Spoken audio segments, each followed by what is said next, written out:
Good evening, all. Good evening, ma'am.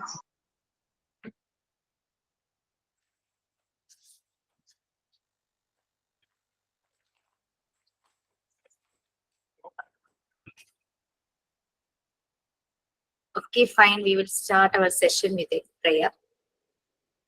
Good evening. If anyone is there to give prayer, please.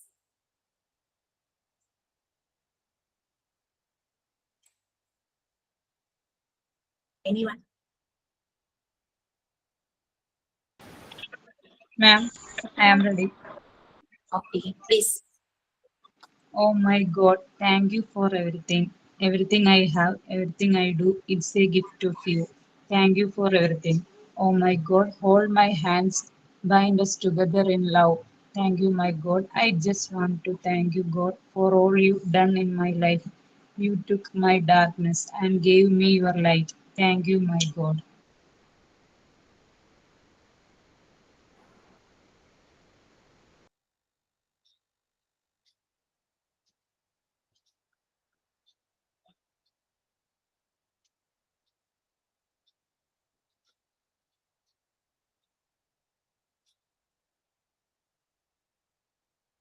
Only 28, including me, right?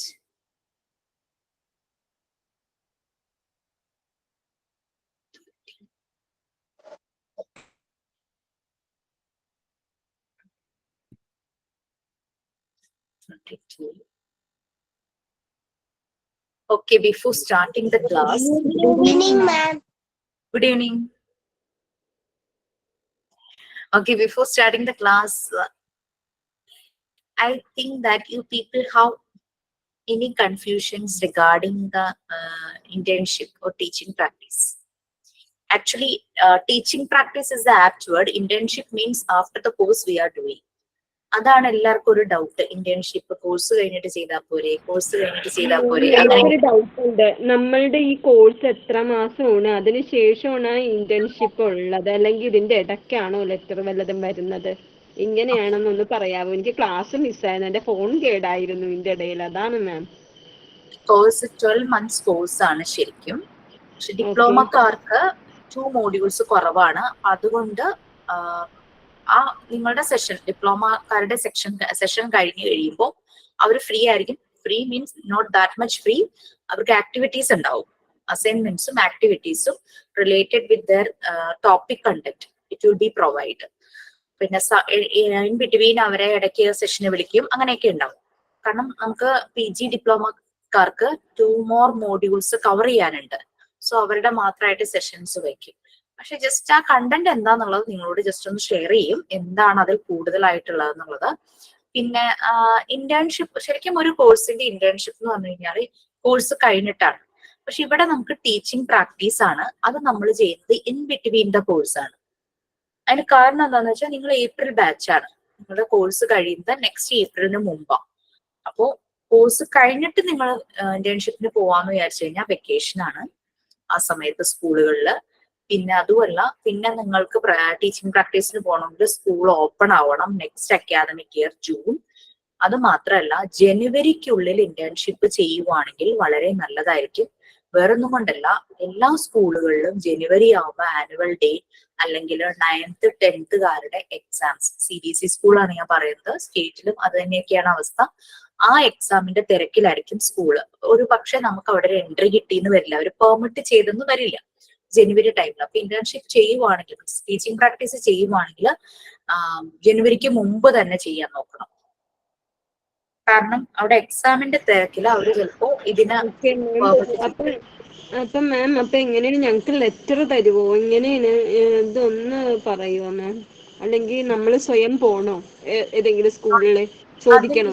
അടുത്തുള്ള എല്ലാരും online ആയതുകൊണ്ട് പല ഭാഗങ്ങളിൽ നിന്നാണ് വരുന്നത്. അപ്പൊ നിങ്ങൾക്ക് അടുത്തുള്ള CBSE സ്കൂളിൽ പോയി ആദ്യം സംസാരിക്കുക. അപ്പൊ അവര് എന്തെങ്കിലും ഓരോ സ്കൂളിനും ഓരോ ഫോർമാലിറ്റീസ്, നോംസ് ആൻഡ് കണ്ടീഷൻസ് ആയിരിക്കും. അപ്പൊ അവരിങ്ങനെ ഇൻസ്റ്റിറ്റ്യൂട്ടിൽ നിന്ന് ലെറ്റർ തരണമെന്നോ അങ്ങനെ എന്തെങ്കിലും പറയുവാണെങ്കിൽ ആ ലെറ്റർ ആയിട്ട് പോയാലും മതി. ഇപ്പൊ ആദ്യം ചെന്നൊന്ന് അന്വേഷിക്കുക അവിടെ, ഇങ്ങനെയാണ് ഞാൻ ഈ കോഴ്സ് ചെയ്തുകൊണ്ടിരിക്കുകയാണ്, അപ്പൊ എനിക്ക് ടീച്ചിങ് പ്രാക്ടീസിന് വേണ്ടിയിട്ടാണെന്ന് പറയുമ്പോൾ മോസ്റ്റ് പ്രോബബ്ലി അവർ പെർമിറ്റ് ചെയ്യും. കാരണം അവർക്ക് ആളെ വേണമല്ലോ.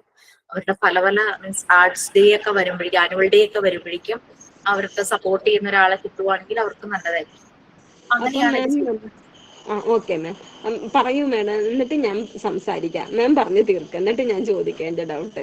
ഇതേ ഉള്ളൂ. ഞാൻ ആ കോഴ്സിന് മുമ്പ് തന്നെ തീർക്കണം എന്ന് പറയുന്നത് നമ്മുടെ കോഴ്സ് ഡ്യൂറേഷൻ, ആ കോഴ്സ് സ്റ്റാർട്ട് ചെയ്തതനുസരിച്ച് ഏപ്രിലിന് മുമ്പ് നിങ്ങളുടെ കോഴ്സ് കഴിയും. ആ സമയത്ത് സ്കൂളും ക്ലോസ് ചെയ്യുന്ന സമയമാണ്. പിന്നെ അത് മാത്രമല്ല, ഒരു മെയ് ഒക്കെ ആവും, വെക്കേഷനിലെ മെയ് ഒക്കെ ആവുമ്പോൾ മിക്ക CBSE സ്കൂളിൽ നിന്നും കോൾ ഫോർ വരും, ഹയർ ചെയ്യാൻ തുടങ്ങും ടീച്ചേഴ്സിനെ. നമുക്ക് അപ്ലൈ ചെയ്യണമെങ്കിൽ നമ്മുടെ ടീച്ചിങ് പ്രാക്ടീസ് ചെയ്ത സർട്ടിഫിക്കറ്റ് വേണം, നമ്മുടെ കോഴ്സിന്റെ സർട്ടിഫിക്കറ്റ് വേണം, അല്ലേ? Okay ma'am. പിന്നെ നമ്മളപ്പോ ഈ ഓരോരോ അസൈൻമെന്റ്സ് നമ്മൾ ചെയ്തിട്ടുണ്ടല്ലോ, ഇപ്പൊ അശ്വതി മാം തന്നു മറ്റേ മാത്സിന്റെ സ്ക്വയേഴ്സും പിന്നെ നമ്പർ ചാർട്ടും. അപ്പൊ ഇതെല്ലാം നമ്മൾ പോകുമ്പോ കൊണ്ടുപോകണോ ഇതെല്ലാം? ഫസ്റ്റ് സ്കൂളിൽ ചെന്ന് അന്വേഷിക്കില്ലേ, അപ്പം അവരെ ഓക്കെ ഇന്ന ദിവസം തുടങ്ങി വരുമെന്ന് പറയുമ്പോൾ അവരോട് ചോദിക്കുക സിലബസ് കണ്ടന്റ് ഏത് ക്ലാസ് ആണെന്നുള്ളത് അവർ പറയും. അപ്പൊ ആ ക്ലാസ്സിന്റെ സിലബസ് തരാൻ പറയണം. അതിന്റെ കാരണം എല്ലാ CBSE സ്കൂളിലും ഒരേ പാറ്റേൺ തന്നെ ആവണമെന്നില്ല. അവർ പല പബ്ലിഷേഴ്സിന്റെ ബുക്കായിരിക്കും ഫോളോ ചെയ്യുന്നത്. അപ്പം അതിന്റെ സിലബസ് കണ്ടന്റ് ഒന്ന് തരാൻ പറയുമ്പോൾ അവർ പറയും ഇന്ന പോർഷൻസ് ആണ്, ഇന്ന ടോപ്പിക്സ് ആണ്.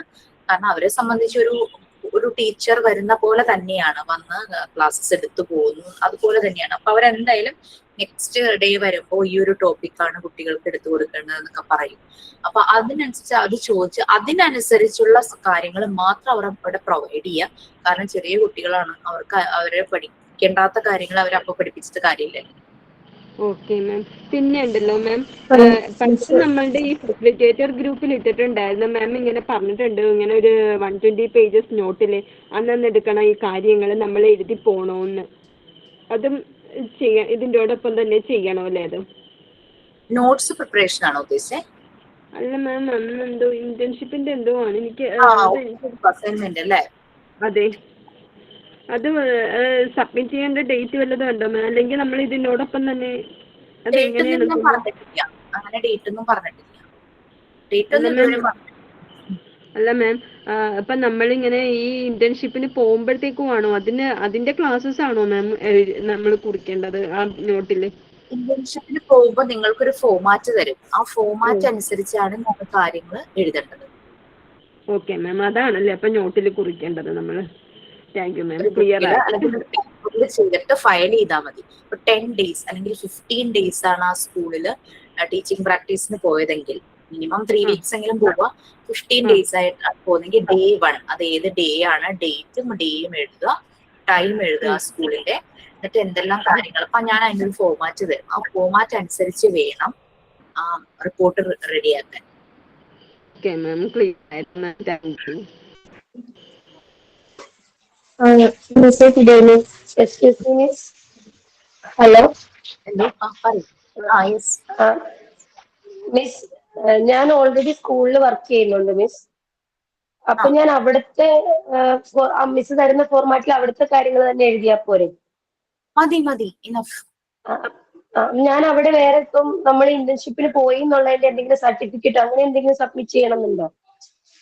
എവിടെ? ഇപ്പൊ ഞാൻ വർക്ക് ചെയ്യുന്നത് രാജഗിരിയിലാണ്, രാജഗിരി അമല, അവിടെയാണ് വർക്ക് ചെയ്യുന്നത്. അപ്പൊ ഞാൻ ഇന്റേൺഷിപ്പിന് പോയോ ഇല്ലയോ എന്നുള്ളത് ഇപ്പൊ മാം എങ്ങനെ അറിയാം? ഞാൻ എന്തെങ്കിലും സർട്ടിഫിക്കറ്റ് കാണിക്കുവോ അല്ലെങ്കിൽ അവിടുത്തെ എന്തെങ്കിലും പേപ്പർ മാമിന് തരുമോ, അങ്ങനെ എന്തെങ്കിലും വേണോ? എനിക്ക് എത്ര ദിവസത്തിന്റെ ഡെയിലി റിപ്പോർട്ട് മതി. ഞാൻ പറയുന്ന ഫോർമാറ്റിലുള്ള ഒരു റിപ്പോർട്ട്. അഭിജിത്ത് ജയൻ എന്തോ പറയാൻ വന്നുവല്ലോ. Good evening. ഞാനും ഇതേപോലെ ഒരു ചെറിയ സ്കൂളിലാണ് വർക്ക് ചെയ്യുന്നത്. അപ്പൊ ഇത് എടുത്തിട്ട് ഈ കോഴ്സ് എടുത്തിട്ട് എനിക്ക് ആ ജോലി കിട്ടിയത്. അപ്പൊ അവര് തന്നെ പറഞ്ഞു ഇങ്ങനെ ആ സമയത്ത് നിങ്ങൾക്കത് ചെയ്തു തരാമെന്ന് പറഞ്ഞിട്ടുണ്ടായിരുന്നു. യൂറോ കിഡ്സ് പ്രീ സ്കൂളിലാണ്. അപ്പൊ അത് അവിടെ നിന്ന് മതിയാവോ നമുക്ക് ഈ പറഞ്ഞതൊക്കെ? ആരെങ്കിലും സ്കൂളുകളിൽ വർക്ക് ചെയ്യുന്നുണ്ടെങ്കിൽ, സ്കൂള് നടത്തുന്നവരുണ്ടെങ്കിൽ അത് മതി, വേറെ പുറത്ത് പോണമെന്നില്ല കേട്ടോ. അപ്പൊ മാം അവിടുന്ന് നമ്മുടെ ഇതിന് യൂണിറ്റിന്ന് എന്തെങ്കിലും പേപ്പർ ഞങ്ങൾക്ക് തന്നിട്ട് വേണോ ഞങ്ങൾ ചെയ്യാൻ, അതോ അല്ലാണ്ട് ചെയ്യാമോ? മിനിമം 3 weeks പറഞ്ഞു, 1 month ചെയ്യാം, അത്രയും മന്ത് ഞാൻ ഇവിടെ ചെയ്തു എന്ന് പറഞ്ഞിട്ട് ആ ഇൻസ്റ്റിറ്റ്യൂട്ടിലെ head of the head principal ആരാന്ന് വെച്ചാൽ സർട്ടിഫൈ ചെയ്താൽ അത് മതിയല്ലേ? മാം ഒരു ഡൗട്ട് കേട്ടോ മാം, പിന്നെ ഒരു ഡൗട്ടും കൂടെ ഉണ്ട് മാം. എൻ്റെ കുറച്ചൊരു ഡിസ്റ്റൻസ് അടുത്ത് ഒരു LKG UKG മാത്രമുള്ള ഒരു സ്കൂളുണ്ട്. അവിടെ ഇങ്ങനെ ടീച്ചേഴ്സിന് ആവശ്യമുണ്ട്. ഒരു സെക്കൻഡ് ഇതിനകത്ത് ഞാനൊരു മെസ്സേജ് റിപ്പീറ്റ് ആയിട്ട് കാണും. നിർബന്ധമുണ്ടോ, ഇതിൽ എക്സ്ട്രാ മാർക്ക് എന്തെങ്കിലും ഉണ്ടോ? അനശ്വരി ഉദ്ദേശിക്കുന്നത് ഈ ടീച്ചിങ് പ്രാക്ടീസ് നിർബന്ധം ഉണ്ടോന്നാണോ? പറഞ്ഞോട്ടെ മാം. ഒരു മിനിറ്റ്, ഞാൻ അനശ്വരിയുടെ റിപ്ലൈക്ക് ടീച്ചിങ് പ്രാക്ടീസ് നിർബന്ധം ഉണ്ടോന്നാണോ എന്നുള്ളതൊന്ന് റിപ്ലൈ ചെയ്തിട്ട് അതാണോ ഉദ്ദേശിച്ചതെന്ന് റിപ്ലൈ ചെയ്യൂ. ആര്യമ്മേനി പറഞ്ഞു. മാം, എൻ്റെ അടുത്ത് അതായത് ഒരു ഇച്ചിരി കിലോമീറ്റേഴ്സ് അകലെ പാഴൂർ എന്ന് പറയുന്ന ഒരു സ്ഥലത്ത് ഒരു CBSE സിലബസ് ബേസ്ഡ് ആയിട്ടുള്ളതാണ്. LKG UKG മാത്രമുള്ള അവിടെ. അപ്പൊ അങ്ങനെയുള്ള സ്കൂളിൽ അവിടെ ആവശ്യവുമുണ്ട് ടീച്ചേഴ്സിന്. അപ്പൊ അങ്ങനെയുള്ളിടത്ത് നമുക്ക് ക്ലാസ് എടുക്കാൻ പറ്റും, അല്ലെങ്കിൽ 4th സ്റ്റാൻഡേർഡ് വരെയും വേണമെന്നൊക്കെ നിർബന്ധമുണ്ടോ മാം? അങ്ങനെയൊന്നുമില്ല. അപ്പൊ അവിടെ അവരുടെ ടീച്ചിങ്ങിന് പഠിപ്പിക്കാൻ ചാൻസ് ഉണ്ടെന്നാണ് ഞാൻ പറഞ്ഞത്. ഓക്കെ മാം, അപ്പൊ അതാണെങ്കിലും മതിയല്ലോ മാം? മതി. KG സെഷൻ ചിലപ്പോൾ പറയും 3rd സ്റ്റാൻഡേർഡിൽ പോകും അല്ലെങ്കിൽ 4th പോകും എന്നൊക്കെ. അവിടുത്തെ അതാ ഡിപ്പെൻഡിങ് ആ പ്രിൻസിപ്പളിന്റെ ഒരു രീതി. ഞാൻ പറഞ്ഞല്ലോ, ഞങ്ങളുടെ ബാച്ചിൽ ഒരു ആൾക്ക് പ്രിൻസിപ്പൾ ആയിട്ടാണ് കിട്ടിയത്. നേരെ പ്രിൻസിപ്പൾ ആവുമായിരുന്നു. ആദ്യം അവിടുത്തെ ടീച്ചറായി, വിത്തിൻ മന്ത് അവരവിടുത്തെ പ്രിൻസിപ്പൾ ആയി.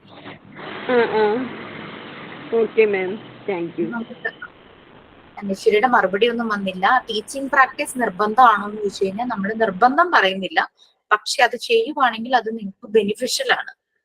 നിങ്ങളൊരു ഇൻസ്റ്റിറ്റ്യൂട്ടിൽ പോകുമ്പോൾ അവർ ചോദിക്കും. കാരണം BEd ആണെങ്കിലും ഈ ഒരു മോണ്ടിസോറി ടീച്ചിങ് പ്രാക്ടീസ് ആണെങ്കിലും എവിടെയാണ് ഇന്റേൺഷിപ്പ് ചെയ്തത് അല്ലെങ്കിൽ എവിടെയാണ് ടീച്ചിങ് പ്രാക്ടീസ് ചെയ്തതെന്ന് ഒരു ചോദ്യം വന്നാൽ നമ്മൾക്ക് കാണിക്കാൻ ഒരു സർട്ടിഫിക്കറ്റ് വേണ്ടേ. അതുകൊണ്ടാണ് അതാണ് ചോദിച്ചതെന്ന് ഞാൻ വിചാരിക്കണു. എക്സ്ട്രാ മാർക്ക് അങ്ങനെയൊന്നും ഇല്ല. ഇത് നമ്മുടെ കോഴ്സിന്റെ ഭാഗമായിട്ട് നിങ്ങൾ ക്ലാസ് അറ്റൻഡ് ചെയ്യുന്ന പോലെ തന്നെ ഇത് ചെയ്യുന്നത് നന്നായിരിക്കും. നമ്മൾ വെറുതെ എന്തൊക്കെയോ പഠിച്ചിട്ട് ഒരു സർട്ടിഫിക്കറ്റ് കിട്ടുന്നതിലും നല്ലത് ആ പഠിച്ച കോഴ്സ് നമ്മൾ പ്രാക്ടിക്കലായിട്ട് അപ്ലൈ ചെയ്യണമല്ലോ എവിടെയെങ്കിലും. അതിന് വേണ്ടിയിട്ടാണ് ഈ ടീച്ചിങ് പ്രാക്ടീസ്. അതൊരു ഇന്റർവ്യൂവിന് പോകുമ്പോൾ നമുക്കൊരു ധൈര്യം, അത് നമ്മളൊരിടത്ത് ടീച്ചിങ് പ്രാക്ടീസ് ചെയ്തു എന്നുള്ളതേ. മിസ്സേ ഹണിയാണേ.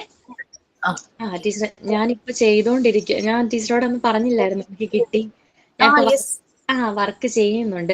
അപ്പൊ നമ്മുടെ ഇവിടെ ഈ ഇന്റേൺഷിപ്പിനുള്ള അവിടെ നിന്ന് എന്തെങ്കിലും സർട്ടിഫിക്കറ്റ് തരാണ്ട് ഞാനിപ്പോ വർക്ക് ചെയ്യുന്ന സ്കൂളിൽ എനിക്ക് ചോദിക്കാൻ പറ്റുമോ മാം? എനിക്ക് ഇന്റേൺഷിപ്പിന്റെ ഈ സർട്ടിഫിക്കറ്റ് വേണം. ഇങ്ങനെ ഞാനിപ്പോ 2 months അവിടെ അവർക്ക് അറിയാലോ ഈ കോഴ്സ് ചെയ്തുകൊണ്ടിരിക്കുവാന്ന്. യെസ് മാം, അറിയാം. അപ്പൊ അവരോട് പറയൂ, ഈ കോഴ്സിന്റെ ഭാഗമായിട്ട് എനിക്ക് ടീച്ചിങ് പ്രാക്ടീസ് ചെയ്യണമെന്നുണ്ട്. അപ്പൊ ഈ ഒരു പീരീഡ് തുടങ്ങിയിട്ട് ഈ ഒരു പീരീഡ് വരെ ഞാനിവിടെ ടീച്ചിങ് പ്രാക്ടീസ് ചെയ്യുന്നു എന്നുള്ള ഒരു സർട്ടിഫിക്കറ്റ് തരാമോ എന്ന് അവരോട് ചോദിക്കാലോ. Okay ma'am. അങ്ങനെ പറ്റില്ല, അവിടെ നിന്ന് എന്ത് സർട്ടിഫിക്കറ്റ് വേണമെന്ന് പറഞ്ഞാൽ എനിക്കിപ്പോ അത് അവിടെ നിന്ന് ഇഷ്യൂ ചെയ്ത് തരുമോ മാം? അവിടെ എങ്ങനെയുണ്ട് ടീച്ചേഴ്സുമായിട്ട്, മീൻസ് അവിടുത്തെ പ്രിൻസിപ്പളൊക്കെ ആയിട്ട് എങ്ങനെയാപ്പോ? കുഴപ്പമില്ല മാം, എല്ലാവർക്കും ഭയങ്കര കാര്യമാണ്. അപ്പൊ പിന്നെ പറയാം, അവർക്കറിയാം. കാരണം BEd ആണെങ്കിലും ഏതൊരു TTC ആണെങ്കിലും ഒക്കെ ടീച്ചിങ് പ്രാക്ടീസ് ആ കോഴ്സിന്റെ ഭാഗമാണെന്നറിയാം. അപ്പൊ ഇങ്ങനെ പറയും, എന്റെ കോഴ്സിന്റെ ഭാഗമായിട്ട് എനിക്ക് ടീച്ചിങ് പ്രാക്ടീസ് ചെയ്യണമെന്നുണ്ട്. അപ്പൊ ആ രീതിയിൽ തന്നെ ഇവിടെ അത് ഇത്ര ഡേയ്സ് ചെയ്തു എന്നുള്ള രീതിയിൽ എനിക്കൊരു സർട്ടിഫിക്കറ്റ് കിട്ടിയാൽ നന്നായിരുന്നു എന്ന് പറഞ്ഞു. എന്തായാലും ഇപ്പൊ അവിടെ ഒരു 6 month വർക്ക് ചെയ്തു, 7 month വർക്ക് ചെയ്തു, 1 year വർക്ക് ചെയ്തു. നമുക്ക് വേറൊരു ഓഫർ കിട്ടുവാണെങ്കിൽ നമ്മൾക്ക് എന്തായാലും അവരൊരു എക്സ്പീരിയൻസ് സർട്ടിഫിക്കറ്റ് തരുമല്ലോ, അത്രയും കാലം ഇവിടെ വർക്ക് ചെയ്തു. അതുപോലെ തന്നെയല്ലേ ടീച്ചിങ് പ്രാക്ടീസ് കോഴ്സിന്റെ ഭാഗം പറഞ്ഞു കഴിഞ്ഞാൽ അവർ തരും. Okay ma'am, thank you. Any doubts ma'am? ഈ എക്സ്പീരിയൻസ് സർട്ടിഫിക്കറ്റ് ആണെങ്കിലും മതിയോ ഈ 1 year? ഒരു എക്സ്പീരിയൻസ് സർട്ടിഫിക്കറ്റ് മനസ്സിലായില്ല. വർക്ക് ചെയ്യാണോ, സ്കൂളിൽ വർക്ക് ചെയ്യാണോ? ഞാനിപ്പോ ഇതിന് ജോയിൻ ചെയ്ത് കഴിഞ്ഞാണ് എനിക്ക് ഇവിടെ കിട്ടുന്നത്. ഞാൻ അന്ന് മാമിനോട് പറഞ്ഞിരുന്നു എനിക്ക് സ്കൂളിൽ KG-യിൽ LKG UKG-യിൽ ഞാൻ ജോലിക്ക് കയറുന്നത്. അപ്പോൾ അവിടുത്തെ ടീച്ചർ പറഞ്ഞിരുന്നു ഇവിടുത്തെ സാലറി ഈ കോഴ്സ് കഴിയുമ്പോൾ കൊച്ചുറാണി പറഞ്ഞാൽ മതി, നല്ലൊരു സ്കൂളിലേക്കാണെന്നുണ്ടെങ്കിൽ നല്ല സാലറി കിട്ടുവാണെങ്കിൽ ഞാൻ റെക്കമെൻഡ് ചെയ്ത് വാങ്ങിച്ചു തരാമെന്ന് പറഞ്ഞിരുന്നു. അപ്പോൾ അതിൻ്റെ എക്സ്പീരിയൻസ് സർട്ടിഫിക്കറ്റ് തന്നേക്കാമെന്ന് ടീച്ചർ പറഞ്ഞിരുന്നു ഇവിടുത്തെ HM. എക്സ്പീരിയൻസ് സർട്ടിഫിക്കറ്റ് വാങ്ങിച്ചോളൂ. അല്ലാതെ കോഴ്സിന്റെ ഒപ്പം നമ്മൾ ആഴ്ച അല്ലെങ്കിൽ 1 മന്ത് അവിടെ ടീച്ചിങ് പ്രാക്ടീസ് ചെയ്തു ഒരു സർട്ടിഫിക്കറ്റും കൂടെ ചോദിക്കും. കാരണം ഇപ്പൊ ആ സ്കൂളിൽ നിന്നല്ല വേറൊരു സ്കൂളിൽ പോകുമ്പോഴേക്കും അവർ ചോദിക്കും ഈ ഇന്റേൺഷിപ്പ് ടീച്ചിങ് പ്രാക്ടീസ് എവിടെയാണ് ചെയ്തത്, അതിന്റെ സർട്ടിഫിക്കറ്റ് ഉണ്ടോ എന്ന് ചോദിച്ചു കഴിഞ്ഞാൽ നമുക്ക് വേണ്ടേ. ശരി. Okay ma'am, thank you. ചോദിക്കുന്നില്ലായിരിക്കും. മിസ് ഒരു സംശയം കൂടെ. മിസ് അത് വന്നിട്ട് ഇപ്പൊ ഏത് മാസത്തിലാണ് ചെയ്യണ്ടേ? ജനുവരിക്കുള്ളിൽ ചെയ്യാൻ പറ്റുവാണെങ്കിൽ നല്ലതാണ്. കാരണം ജനുവരി എന്ന് പറയുമ്പോൾ സ്കൂളുകളിലൊക്കെ തിരക്ക് കൂടും. Annual day, exams. എനിക്ക് എന്തോ കോഴ്സ് കഴിഞ്ഞിട്ട് അവിടെ തന്നെ തുടരാന്നാണ് അവർ പറഞ്ഞിരിക്കുന്നത്. അപ്പൊ എനിക്കിപ്പോ 6 മാസം കഴിഞ്ഞിട്ട് എന്നെ അതിലേക്ക് രജിസ്റ്റർ ചെയ്യാന്നാണ് പറഞ്ഞത്. അപ്പൊ 6 മാസം എന്ന് പറയുമ്പോ ജൂൺ ജൂലൈ ഇപ്പോ ആ സമയമാകുമ്പോഴത്തേക്ക് ആകുമോ? ഞാനിപ്പോ എപ്പോഴാ ചെയ്യണ്ടേ? ഈ ടീച്ചിങ് പ്രാക്ടീസ് ആണോ ചോദിക്കുന്നേ? അതെ. ഇപ്പൊ സ്കൂളിൽ വർക്ക് ചെയ്യാന്നല്ലേ എന്നോട് പറഞ്ഞേ? അതെ, വർക്ക് ചെയ്യാണ്. പക്ഷെ ടീച്ചർ പോസ്റ്റിലല്ല, ഞാൻ അവരെ സബ്സ്റ്റിറ്റ്യൂട്ട് ചെയ്യാണ്. ഓക്കെ. അപ്പൊ അതിലെ കുറച്ച് സെഷൻസ് ടീച്ചിങ് പ്രാക്ടീസ് ആയിട്ട് അവരോട് സർട്ടിഫൈ ചെയ്ത് തരാൻ പറഞ്ഞു കഴിഞ്ഞാൽ അവർ ചെയ്തു തരില്ലേ? അപ്പൊ അത് ഏത് മാസത്തേക്ക് ചെയ്യണം? നമ്മളിപ്പോ ഒരു നവംബർ ഒക്ടോബർ ഒക്കെ ആവുമ്പോഴത്തേക്കും ചെയ്താൽ മതിയോ? മതിയാവോ? മതി. ഞാൻ എന്തായാലും ഈ അടുത്ത ആഴ്ച നിങ്ങൾക്ക് അതിന്റെ ഫോമാറ്റ് തരുള്ളൂ. ഓരോ ദിവസത്തെ റിപ്പോർട്ട് എഴുതാനുള്ള ഫോമാറ്റ് വളരെ സിമ്പിളാ. Okay, thank you. മാം, ഞാൻ വേറൊരു കാര്യം ചോദിക്കാനായിരുന്നേ. അപ്പൊ അതായത് എനിക്ക് വന്നൊരു എന്റെ സ്കൂളിൽ നിന്ന് തന്നെ എന്റെ HM പറഞ്ഞാണ് നാളെ നമ്മുടെ മോണ്ടിസോറി PSC എക്സാം നടക്കുന്നുണ്ട്. അപ്പോ അങ്ങനെ നമുക്ക് PSC-യിലൊക്കെ അപ്ലൈ ചെയ്യാവോ? അതിന് കേട്ടിട്ട് എന്തെങ്കിലും വേണോന്ന് അറിയാവോ? അങ്ങനെ അതെനിക്കറിയില്ല. ഞങ്ങള് പഠിച്ചിറങ്ങുന്ന സമയത്ത് ഇതുപോലെ തന്നെ മോണ്ടിസോറി ടീച്ചേഴ്സിന് PSC വിളിച്ചിരുന്നു. അതിന് എനിക്ക് അങ്ങനെ ഒരു ക്വാളിഫിക്കേഷൻ അന്ന് ഉണ്ടായില്ല. മോണ്ടിസോറി കോഴ്സ് ഇങ്ങനെ അംഗീകരിച്ച സ്ഥലങ്ങളിൽ നിന്നും മോണ്ടിസോറി കഴിഞ്ഞവർന്ന് മാത്രമേ ഉണ്ടായിരുന്നുള്ളൂ ക്വാളിഫിക്കേഷൻ. പിന്നെ ഏജും മാത്രമേ പറഞ്ഞിട്ടുണ്ടായിരുന്നു. 45 കുട്ടിയോ അങ്ങനെ എന്തോ ഒരു ഏജ് ആയിരുന്നു. ഓക്കെ. അപ്പം കേട്ടിട്ട് വേണോന്ന് പറഞ്ഞു. അപ്പൊ എന്റെ അടുത്ത് പറഞ്ഞു കൊച്ചുറാണിയുടെ മിസ്സിന്റെ അടുത്ത് ഒന്ന് ചോദിച്ചു നോക്ക് അതെങ്ങനെയാന്നുള്ളത് കറക്റ്റ് അറിയാന്ന് പറഞ്ഞു. പോകുന്ന സാറിനോടൊന്ന് ചോദിക്കാം. അവർക്ക് അഫിലിയേഷനും കാര്യങ്ങളൊക്കെ കുറച്ചുകൂടെ ക്ലാരിറ്റിയോട് കൂടെ പറയാൻ അവർക്ക് അറിയുള്ളൂ. ഞാൻ കുറച്ച് 2-3 ഹാൻഡ് റൈസ് ഇവിടെ കണ്ടു. പ്രവീണ, പിന്നെ വേറെ ഒരാളുടെയും കൂടെ കണ്ടു, ഇപ്പൊ കാണുന്നില്ല. എന്തെങ്കിലും ചോദിക്കാനായിരുന്നോ? പ്രവീണ, ജെസ്സി ജോസ്.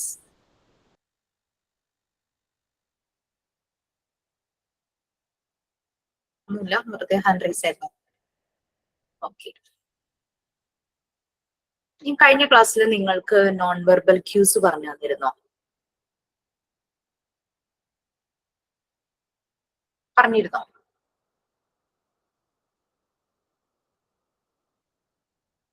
ഒരു മോണ്ടിസോറി ഫെസിലിറ്റേറ്റർക്ക് ഏറ്റവും വേണ്ടുന്ന കാൾ.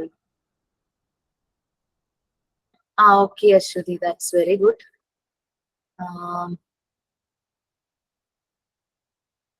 സോ ഞാൻ അതിന്റെ ഫോമാറ്റ് തരാം. അറ്റ്ലീസ്റ്റ് ഒരു 1 മന്തിന്റെ എങ്കിലും എഴുതാൻ, 2 മന്തും എഴുതാൻ പറ്റുവാണെങ്കിൽ നല്ല കാര്യം. 1 മന്തിന്റെ എഴുതാൻ പറ്റുവാണെങ്കിൽ അത്രയും നല്ലത്.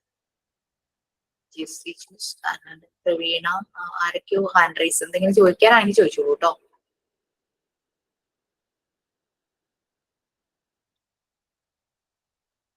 നിങ്ങൾക്ക് നോൺ വെർബൽ ക്യൂസ് പറഞ്ഞു തന്നായിരുന്നു. നമ്മുടെ ഫേഷ്യൽ എക്സ്പ്രഷൻ, നമ്മുടെ ഫീലിങ്സ് മനസ്സിലാക്കുന്നത്.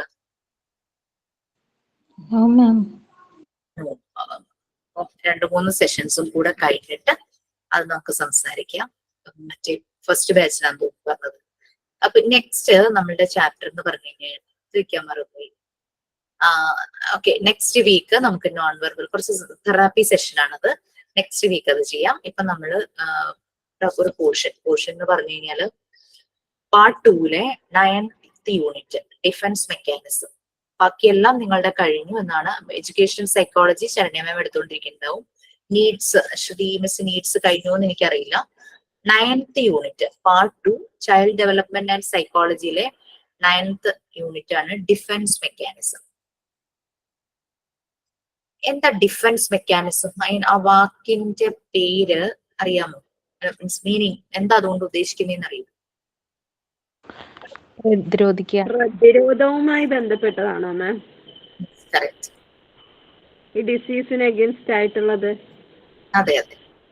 ആ നമ്മളുടെ സൈക്കോളജി, ചിൽഡ്രൻ ഡെവലപ്മെന്റ് ആൻഡ് സൈക്കോളജിയിൽ അതെന്താണ് ഉദ്ദേശിക്കുന്നത് എന്നുള്ളതാണ് നമ്മൾ ഇനി കാണാൻ പോകുന്നത്. വളരെ ഇൻട്രസ്റ്റിംഗ് ആയിട്ടുള്ള ഒരു ചാപ്റ്റർ ആണത്.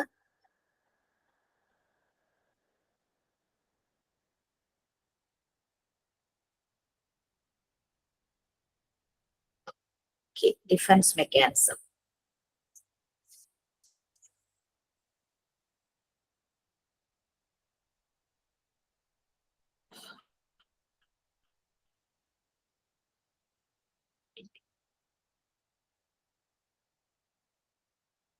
ഒരു എക്സാമ്പിൾ പറയുവാണെങ്കിൽ,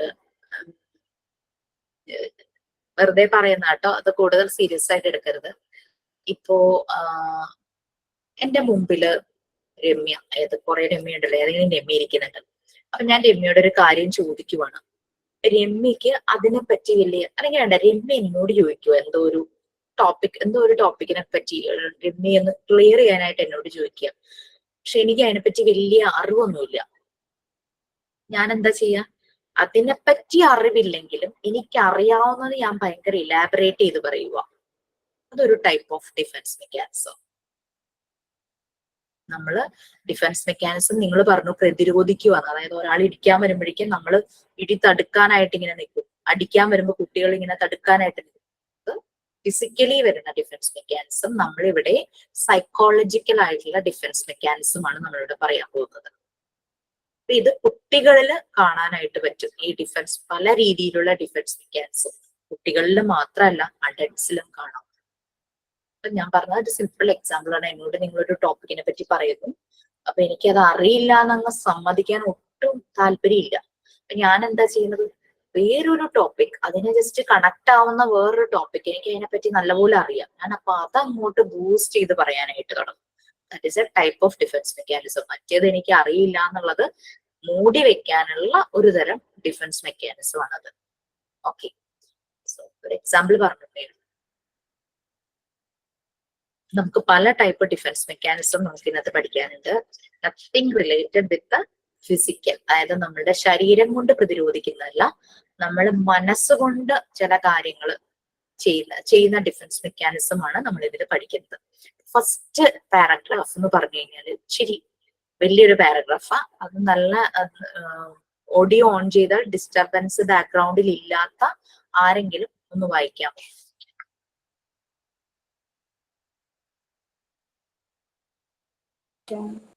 ഞാൻ വായിക്കട്ടെ? ഞാൻ വായിക്കട്ടെ? Yes please. ആരാ ആദ്യം പറഞ്ഞ വായിച്ചോളൂ. ഇഷ്ടംപോലെ വായിക്കാനുണ്ട്. ഞാൻ വായിക്കാം. നിങ്ങൾ തമ്മിൽ ഒന്ന് തീരുമാനിക്കൂ ആരാ. Please start. Defense mechanisms. Certain situations or factors intervene in the smooth development of the individuals and cause acute emotional conflicts and frustration. These conflicts and frustration endanger the individual's psychological balance. But the human individual is adapted with the mental capacities to protect himself against such a psychological menace. As much as his body is equipped with the powers to protect against physical hazards or distress. These protective devices are known as ego defense or defense mechanisms or mental mechanisms or dynamisms. They are protective in that they help the individuals to overcome threats to his ego. They listen the distress wrought by frustration and conflicts. They ease one's failure, preserve inner harmony, and make the individuals able to protect adaptations to distressing experiences. There are a few special types of response which make us feel better, which we use in keeping ourselves respect. മിസ്സേ ഇത് കാണാൻ മേല ബാക്കി മിസ്സേ ആണോ? കാണാൻ മേല ബാക്കി സ്ക്രോൾ ചെയ്യാൻ. സ്ക്രോൾ ചെയ്തു, അവിടെ വന്നില്ലേ? ഇല്ല മിസ്സേ.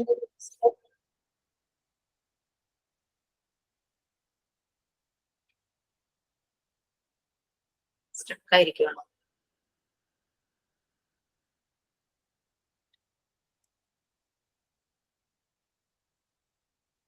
ഒരു മിനിറ്റ്.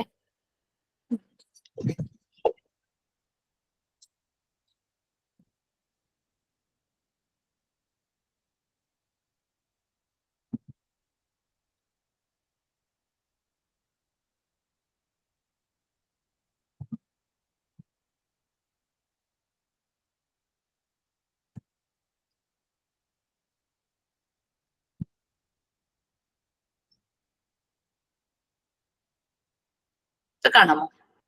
ആ മിസ്സേ കാണാം. വായിക്കട്ടെ മിസ്സേ. Yes. There are a few special types of response which make us feel better, which we use in keeping ourselves respect or prestige that is being threatened by our frustrations or hindrance which we cannot control. When these mechanisms come into action, the indication in that we are facing some problems of adjustment or that some motivations have been obstructed and that we are trying to find out some way to solve our problems and it to mitigate our tensions. We shall see the important mechanism which work in our daily life. These consist of convention, rationalization, projection, identification, substitution, and sublimation, repression, negativism, and sympathism, withdrawal, and daydreaming or fantasy. Okay, Yeah. fine. Thanks. Thank you.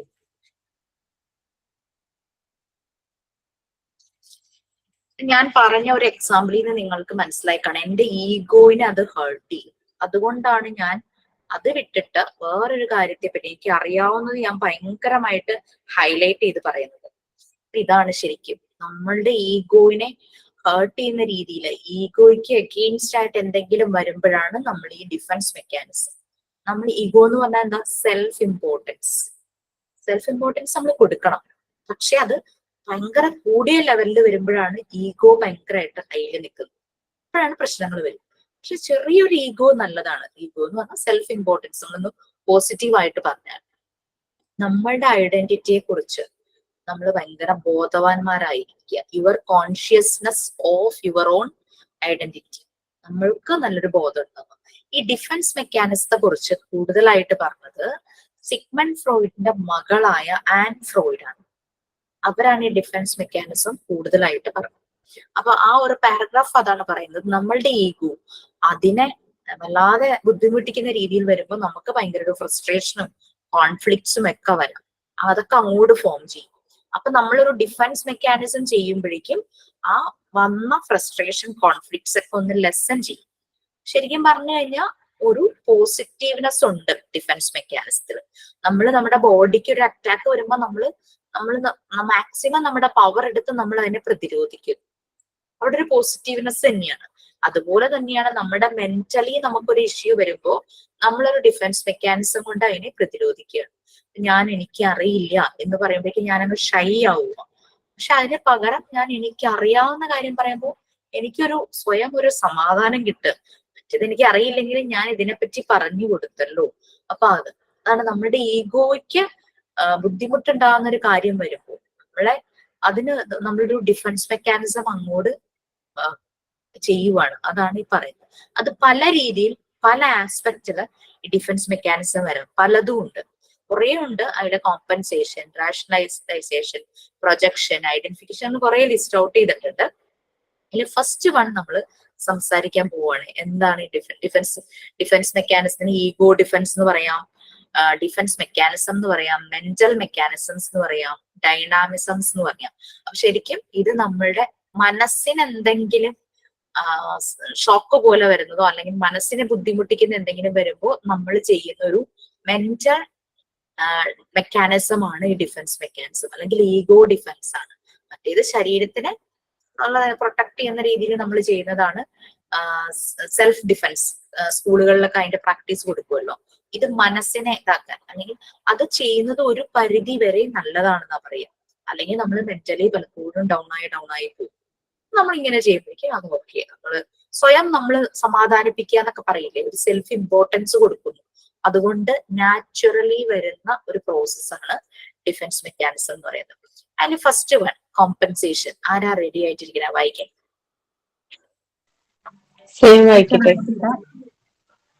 വളരെ കുഞ്ഞു കുഞ്ഞു പാരഗ്രാഫുകൾ ഓരോരുത്തർ വായിക്കാൻ കാണാൻ പറ്റുന്നുണ്ടല്ലോ അല്ലെ? Compensation. When an individual makes an attempt to compensate for a deficiency by directing his energies to some other aspects of his personality in which no deficiency exists, he is using the mechanism of compensation. Somewhat ഞാൻ പറഞ്ഞ എക്സാമ്പിളുമായിട്ട് match അല്ലേ ഇത്? ഇതൊരു compensation എന്ന് പറയുന്ന ഒരു defence mechanism ആണ്. That conceals your undesirable shortcomings. ഇവിടെ ഞാൻ എന്താ ചെയ്യുക, എന്റെ കുറവിനെ ഞാൻ അങ്ങ് മൂടി വെച്ചിട്ട് എനിക്ക് അറിയാവുന്നത് ഞാൻ അങ്ങ് പ്രൊജക്ട് ചെയ്തു. That is compensation. ആ ഡിഫൻസ് മെക്കാനിസം ആണ് കോമ്പൻസേഷൻ. നമ്മൾ എക്സാജറേറ്റ് ചെയ്യുക. നമ്മളുടെ എന്താ പറയാ, നമുക്ക് ഡെഫിഷ്യൻസി ഉണ്ട്. അപ്പൊ എന്നോട് എംഎ ചോദിച്ച കാര്യം എനിക്ക് അറിയില്ല, അത് എന്റെ ഷോർട്ട് കമ്മിങ് ആണ്, എന്റെ ഡെഫിഷ്യൻസി ആണ്. അതിനെ ഞാൻ അങ്ങ് മൂടി വെച്ചിട്ട് ഞാൻ അങ്ങ് എക്സാജറേറ്റ് ചെയ്യുക. എന്റെ അല്ലാത്ത കാര്യം, അതുമായിട്ട് എനിക്ക് അറിയാവുന്ന കാര്യം ഞാൻ അങ്ങ് എക്സാജറേറ്റ് ചെയ്യുന്നു. സോ ഇവിടെ പറഞ്ഞിരിക്കുന്നത് when an individual makes an attempt to compensate for a deficiency by directing his energies to some other aspects of his personality in which no deficiency exists, he is using the mechanism of compensation. For example, ഒരു കുട്ടിക്ക് നല്ല പോലെ എഴുതാൻ പറ്റുന്നില്ല. So അവിടെ അവന് മനസ്സിലാവും അവന്റെ ഒരു ഷോർട്ട് കമ്മിങ്, ഡെഫിഷ്യൻസി അവന്റെ എഴുത്തിലാണ്. So what he will do, അവന് ഇപ്പോൾ വായിക്കാൻ അറിയാതിരിക്കാം. സോ അവൻ ആ ഷോർട്ട് കമ്മിങ് അവന്റെ ഡ്രോയിങ്ങിൽ കോമ്പൻസേറ്റ് ചെയ്യുക. അല്ലെങ്കിൽ വായിക്കാൻ നല്ലപോലെ, സംസാരിക്കാൻ അറിയാം. ഇപ്പൊ എവിടെയാണോ ഷോർട്ട് കമ്മിങ് ഉള്ളത് അതങ്ങ് കൺസീൽ ചെയ്യും, അതങ്ങ് മറച്ചു വെച്ചിട്ട് എവിടെയാണോ ഹൈ ലെവലിൽ നിൽക്കുന്നത് അതങ്ങോട്ട് ഇലാബറേറ്റ് ചെയ്യും, എക്സാജറേറ്റ് ചെയ്ത് കാണിക്കും. കോമ്പൻസേറ്റ് ചെയ്യാന്ന് പറയുന്നത്. കോമ്പൻസേഷൻ ക്ലിയർ ആയോ?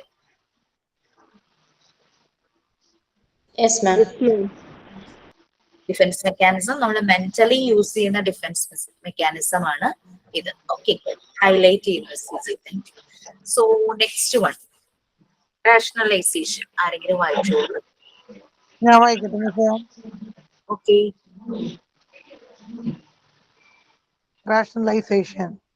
When something occurs that we find difficult to accept, then we will make up a logical reason why it has happened. That is, when people are unable to cope with the reasons they behave in particular ways, they protect themselves by creating self-justifying explanations for their behavior. Rationalization is one of the most famous mechanisms.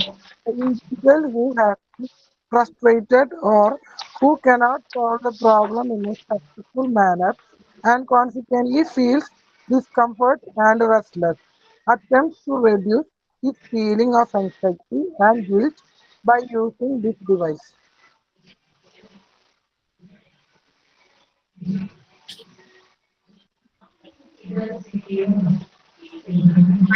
കേട്ടിട്ടോ എന്തെങ്കിലും മനസ്സിലായോ? Did you understand anything from that?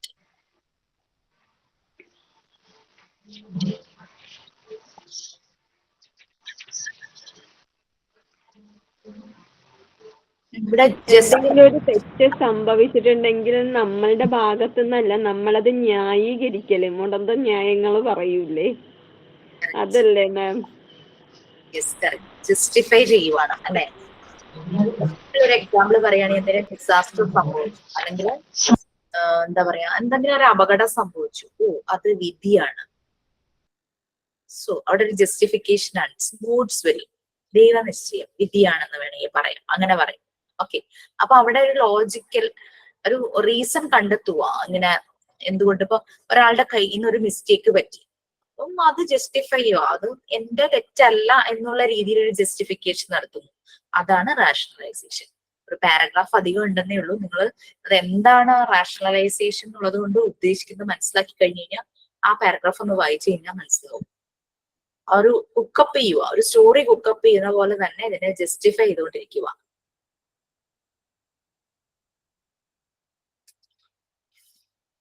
എന്റെ തെറ്റുകൊണ്ടല്ല എന്നൊക്കെ പറഞ്ഞിട്ട് ഒരു justification നടത്തും.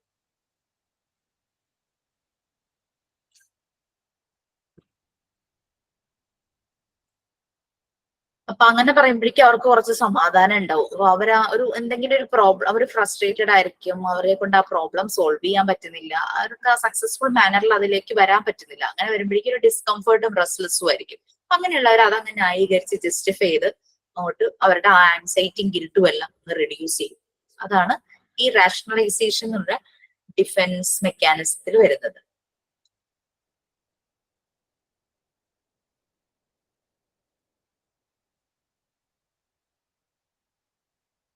ചിലപ്പോ അത് lies ആകാം, നുണകളാകാനും ചാൻസ് ഉണ്ട്.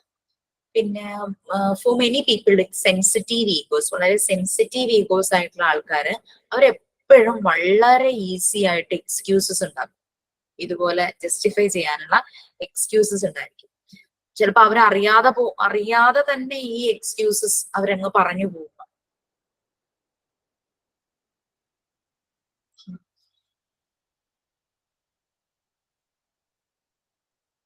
Next one, projection.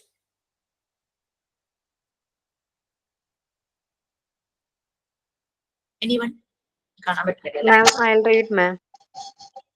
Okay. Projection. We often ascribe the describe ആണോ ma'am? അല്ലല്ലേ. We often ascribe to others our own shortcomings, desires, or moral defects as a way of lessening our own sense of guilt or inadequacy. We may have certain falling or undesirable behavior, traits, or motives, and feel scanty, but instead of acknowledging them, we call attention to the same trait in others. Thus, we divert the attention of others from our own shortcoming. A special form of projection is called displacement or transference. Ascribe ഒരു word ഉള്ളത് തന്നെയാണ് അതിന്റെ meaning. Assign, വേറൊരാളെ നമ്മൾ assign ചെയ്തു, അതാണ് മീൻ ചെയ്യുന്നത്. Projection ഇവിടെ അതാണ് ചെയ്യുന്നത്. നമ്മളുടെ ട്രേറ്റ്സും ഇമോഷൻസും നമ്മൾ വേറൊരാളിലേക്ക് അസൈൻ ടു സമ്മൺ എൽസ്, അതാണ് പ്രൊജക്ഷൻ എന്ന് ഉദ്ദേശിക്കുന്നത്.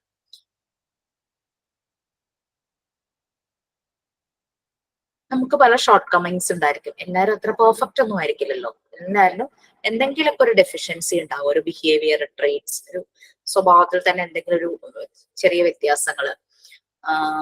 അപ്പൊ അങ്ങനെയുള്ള കാര്യങ്ങളെല്ലാം നമ്മൾ വേറൊരാളിലേക്ക് അത് അങ്ങോട്ട് അസൈൻ ചെയ്യുന്നതാണ് പ്രൊജക്ഷൻ എന്ന് പറയുന്നത്. ആ നമ്മളുടെ ഒരു ഷോർട്ട് കമ്മിങ്സ് നമ്മൾ ഡൈവേർട്ട് ചെയ്യും, മറ്റുള്ളവരുടെ അറ്റൻഷൻ നമ്മളിൽ നിന്ന് മാറ്റാൻ വേണ്ടിയിട്ട് ഡൈവേർട്ട് ചെയ്യും. ഇതിന്റെ ഒരു സ്പെഷ്യൽ ഫോം എന്ന് പറയുന്നത് ഡിസ്പ്ലേസ്മെന്റ് അല്ലെങ്കിൽ ട്രാൻസ്ഫറൻസ്. ഡിസ്പ്ലേസ്മെന്റ് അല്ലെങ്കിൽ ട്രാൻസ്ഫറൻസ് ആണ് ഈ പ്രൊജക്ഷന്റെ ഒരു സ്പെഷ്യൽ ഫോം എന്ന് പറയുന്നത്. ഒരു എക്സാമ്പിൾ പറയുകയാണെങ്കിൽ, നമുക്ക് ഒരാളെ ഒട്ടും ഇഷ്ടമല്ല, പക്ഷെ നമ്മൾ പറയണം നമുക്ക് ഇഷ്ടമല്ലെങ്കിൽ അത് എന്തുകൊണ്ട് ഇഷ്ടമല്ല എന്നുള്ളത് നമുക്കതന്നെ ആക്സെപ്റ്റ് ചെയ്യണുള്ളൂ. നമുക്ക് എന്താ പറയാ, ഇപ്പൊ എനിക്കൊരാളെ ഇഷ്ടമില്ല, അപ്പൊ ഞാൻ അത് കാരണമായിട്ട് അത് ഒരു ആക്സെപ്റ്റബിൾ ആക്കാൻ വേണ്ടിയിട്ട് പറയുന്നത് അയാൾക്ക് എന്നോട് ഒരു താല്പര്യക്കുറവുണ്ട്, അതുകൊണ്ടാണ് എനിക്ക് അയാളെ ഇഷ്ടമല്ല. നമ്മളുടെ പ്രശ്നം നമ്മൾ വേറൊരാളിലേക്ക് പ്രൊജക്ട് ചെയ്യുവാണ്. എന്നൊരാളും ഉണ്ട്, ബി എന്നൊരാളും ഉണ്ട്. എക്ക് ബിയെ ഒട്ടും ഇഷ്ടമല്ല.